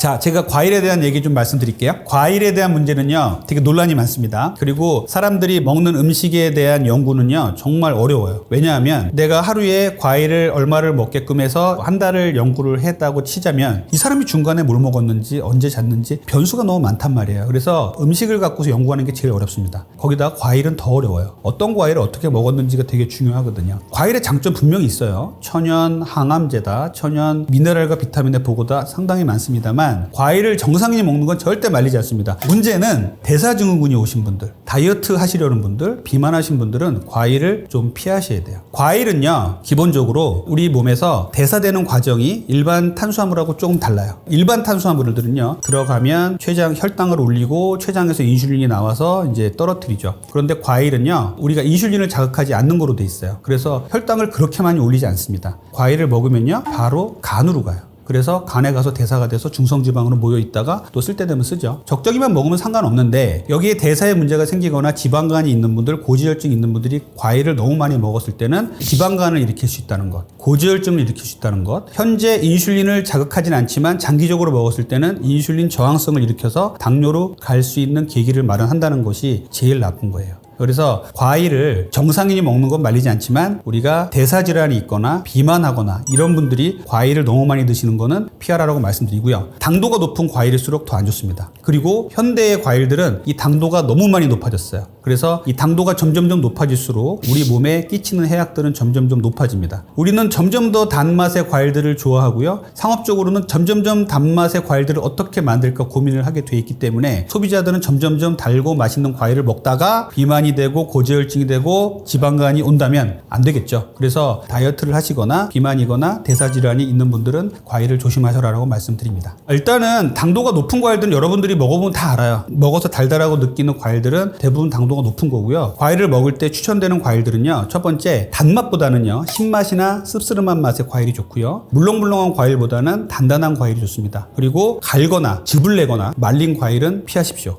이것이 중요하고요. 그래서 그런 과일들이 뭐가 있느냐? 자몽, 그다음에 오렌지, 베리류 있죠? 크림베리, 블루베리 이런 것들, 베리류 이런 것들은 좋은 과일이고요. 야채지만 이제 토마토는 좋은 야채면서 과일이죠. 과채라고 부르는데 그렇게 토마토는 좋은 음식이 될 수가 있겠습니다. 자, 네 번째는 아이스크림이에요. 다이어트 클리닉에서 이 아이스크림 못 끊어서 고생하시는 분들이 몇 분 계세요. 술을 끊으라 그랬더니 아이스크림을 드시더라고요. 그래서 아이스크림을 밤마다 먹지 않으면 이 허기가 져가지고 잠이 안 온다는 분들이 계세요. 아이스크림의 문제는 뭐냐면요, 우리가 차게 해서 먹으면요 단맛을 좀 덜 느끼고 못 느낀다고 합니다. 그래서 찬 음식일수록 더 당분을 더 많이 추가하게 돼요. 같은 용적을 놓고서 같은 맛을 비교해 봤을 때 아이스크림으로 먹는 음식이 당도가 훨씬 높아요. 그래서 아이스크림은 설탕 덩어리다 플러스 색소와 여러 가지 해로운 물질 덩어리다 라고 얘기하시는 분들도 계세요. 그래서 아이스크림은 섬유질도 없고요, 영양분도 없습니다. 그냥 빈 깡통 단맛만 낼 뿐이에요. 고농도의 탄수화물일 뿐인 거죠. 그것도 불과 냉장고가 나오기 전에는 없었던 새로운 음식이지 않습니까? 그러다 보니까 우리 몸에서 대사 능력도 떨어지고 하기 때문에 아이스크림은 비만으로 직행하는 지름길입니다. 그래서 이제 날씨 점점 더워지는데 아이스크림 정말 피하셔야 돼요. 의외로 살이 안 찌는 음식에서 제가 추천드리고 싶은 거 첫 번째는요, 땅콩 버터예요. 땅콩 버터는요, 고단백 식품이면서 양질의 지방을 먹을 수 있는 식품입니다. 땅콩 버터를 제대로 만들어내면요, 근육을 유지하고 체지방을 빼는데 상당히 도움이 많이 돼요. 그리고 포만감이 어마어마합니다. 그래서 보통은 땅콩을 먹을 때 서양의 큰 스푼으로 2스푼 정도가 하루의 적당량이라고 얘기를 해요. 그 정도 먹으면요, 정말 배불러서 더 못 먹습니다. 한 번에 그만큼 다 먹기 힘들어요. 그래서 양질의 탄수화물에다가 당도가 적은 과일에 에다가 땅콩 버터를 발라서 먹는 것 상당히 좋은 생활 습관이고 다이어트 습관입니다. 그리고 땅콩 버터는요, 최근 들어서 연구가 되는 것이 갈색 지방을 활성화시킨다고 돼 있어요. 그래서 갈색 지방은 백색 지방과 다르게 지방을 태워주는 지방이기 때문에 땅콩 버터는 의외로 살찌지 않는 음식 중에 첫 번째로 꼽고 싶어요. 두 번째는 치즈예요. 치즈는 유제품이면서 이것을 농축해서 만들기 때문에 상당히 좋은 이제 단백질의 보급원이고 잘 만든다면 당은 거의 제로가 됩니다. 치즈를 드시면서 건강을 유지하신다는 분 상당히 많은데요. 여기서 주의해야 될 거는요, 천연 치즈가 99% 100%인지 꼭 확인하셔야 돼요. 치즈 중에서요, 우리가 상업적으로 이용되는 저렴한 치즈는요, 인공적으로 만들어낸 치즈도 많습니다. 이런 치즈, 나쁜 치즈를 피하시고요, 천연 치즈 100%짜리를 찾으셔서 드신다면 저는 이제 진료 중간중간에 간식으로 꼭 먹을 때는 치즈 하나 정도 냉장고에 넣어놨다가 까서 먹고 또 진료보고 하는데 빨리 먹을 수도 있거니와 포만감을 많이 줘서 우리가 다이어트 하는데 상당히 많이 도움을 줍니다. 세 번째는 제가 정말 추천드리는 외식 샤브샤브를 추천을 드리는데요. 샤브샤브는요, 당독소가 되게 적고 끓여서 고단백 음식에 고기와 야채들을 많이 먹을 수 있죠. 그래서 포만감도 상당히 좋고, 중요한 건 저는 당독소 얘기를 하면서 샤브샤브를 많이 말씀드리는데, 자, 우리가 당독소를 많이 만들게 되는 것들이 뭐가 있냐면 고온에 물 없이 갑자기 튀기는 것들이 가장 당독소가 많습니다. 샤브샤브는 물에 끓이다 보니까 100도 이상 올라가지 않아요. 여기서 끓여 먹는 음식들이 가장 당독소를 적게 만든다고 돼 있기 때문에 거기다가 고기와 야채 같은 것들, 어패류 같은 것들을 충분히 넣어서 양질의 단백질과 섬유질을 채울 수 있다는 거 상당히 좋은데요. 마지막에 국수나 밥을 비벼서 먹지는 마십시오. 네 번째는 회인데요. 회는 우리가 조금만 먹어도 상당히 많이 배가 불러요. 그래서 참치 무한 리필 이런 게 생기는 이유가 그겁니다. 너무 배가 불러서 못 먹게 되는 것들을 이용하는 거죠. 그래서 회는요, 상당히 양질의 단백질과 지방을 제공을 하고요. 탄수화물은 거의 없으면서 우리 건강을 유지하고 다이어트에 좋은 식품이에요. 포만감이 또 상당하다는 것도 중요하고요. 회를 추천하는 가장 큰 이유 중에 하나는 회에 들어있는 지방은 오메가3이기 때문에 우리의 심혈관계 건강이나 다이어트에 상당히 좋은 지방으로 되어 있습니다. 그래서 회는 충분히 많이 드셨으면 좋겠어요. 다섯 번째는 과일이에요. 제가 이제 의외로 살찌지 않는 음식에 다섯 번째 과일을 넣은 이유는요, 무조건 또 과일이 살찔 수 있을 것 같다 그래서 피하시는 분들이 계신데, 과일 중에서도요, 단맛이 적고 우리가 씁쓸한 맛이 있거나 과육이 단단하고 이런 과일들은 좋은 과일들입니다. 그래서 앞에도 말씀드렸지만 베리류라든지 자몽이라든지 이런 것들은 상당히 좋은 과일이거든요. 그래서 이런 과일들은 적당히만 드신다면 다이어트에 도움이 될 수 있어요. 단 너무 당도가 높은 과일들은 다이어트에 안 좋을 수 있으니까 이것들은 좀 구분하시라는 의미에서 다섯 번째로 과일을 말씀드렸습니다. 제가 지금 5가지를 말씀을 쭉 드렸는데요. 이 5가지 음식도요, 많이 먹으면 살찝니다. 적당히만 드셔야 된다는 것 꼭 기억을 해주시길 바랍니다. 저도 예전에 겪은 일인데 술을 먹고 나면 그렇게 라면이 땡기더라고요. 왜 그럴까요? 정제된 탄수화물을 빠르게 보충할 수 있고 잃었던 식욕을 찾을 수 있는 대표적인 음식이기 때문이겠죠. 라면은 최근 들어서 이제 뭐 건라면도 나오고 생라면도 나오고 해서 좋은 라면들이 나오지만 기본적으로는 면이잖아요. 통곡류가 아니고 밀을 갈아서 면으로 만들어서 나온 것이고 거기에 들어가는 여러 가지 조미료라든지 우리 입맛을 계속 당기게 만들기 때문에 라면은 정말 사악한 음식이라고 저는 생각을 합니다. 그래서 한 번 먹으면요 또 먹고 싶어져요. 저는 라면은 아무리 좋은 라면이 나오더라도 다이어트에는 좀 피해라라고 말씀드리는 게 식욕이 제어가 잘 안 됩니다. 그래서 라면에 한번 맛들이면 거기서 빠져나오는 건 정말 힘들어요. 아주 강한 자제력이 있는 분들은 드십시오. 그런데 보통 자제력으로는 라면을 조절한다는 건 정말 힘든 일인 것 같아요. 저도 한 10년 전에는 살이 되게 많이 쪘었어요. 그전에서도 다이어트 클리닉을 하고 있었지만 젊었을 때부터 체중이 거의 비슷했기 때문에 너무 방심을 했죠. 그래서 술도 먹고 회식도 하고 아무거나 막 먹고 하다 보니까 40대가 넘어가서 이제 중년으로 접어들다 보니까 살이 되게 많이 쪘었어요. 상당히 많이 힘들었고 살을 빼려고 하다 보니까 환자들한테는 그렇게 쉽게 얘기했던 것들이 음식을 끊고 자제하는 게 너무너무 힘들더라고요. 그리고 그 음식을 끊었을 때 우울해지고 이런 것들이 반복됐었어요. 그러다가 이제 제가 제일 도움을 받았던 것이 결국 간헐적 단식이에요. 먹고 싶은 것들은 식사가 허용된 시간에 조금씩 먹다가 이제 공복 시간을 길게 늘리고 하다 보니까 체중은 빠지고 건강에 돌아오고 그 식사 허용 시간에도 점점점 건강한 식사로 바꾸고 이런 것들을 하다 보니까 이제 다이어트가 잘 되고 지금은 뭐 계속 같은 체중을 유지하고 있습니다.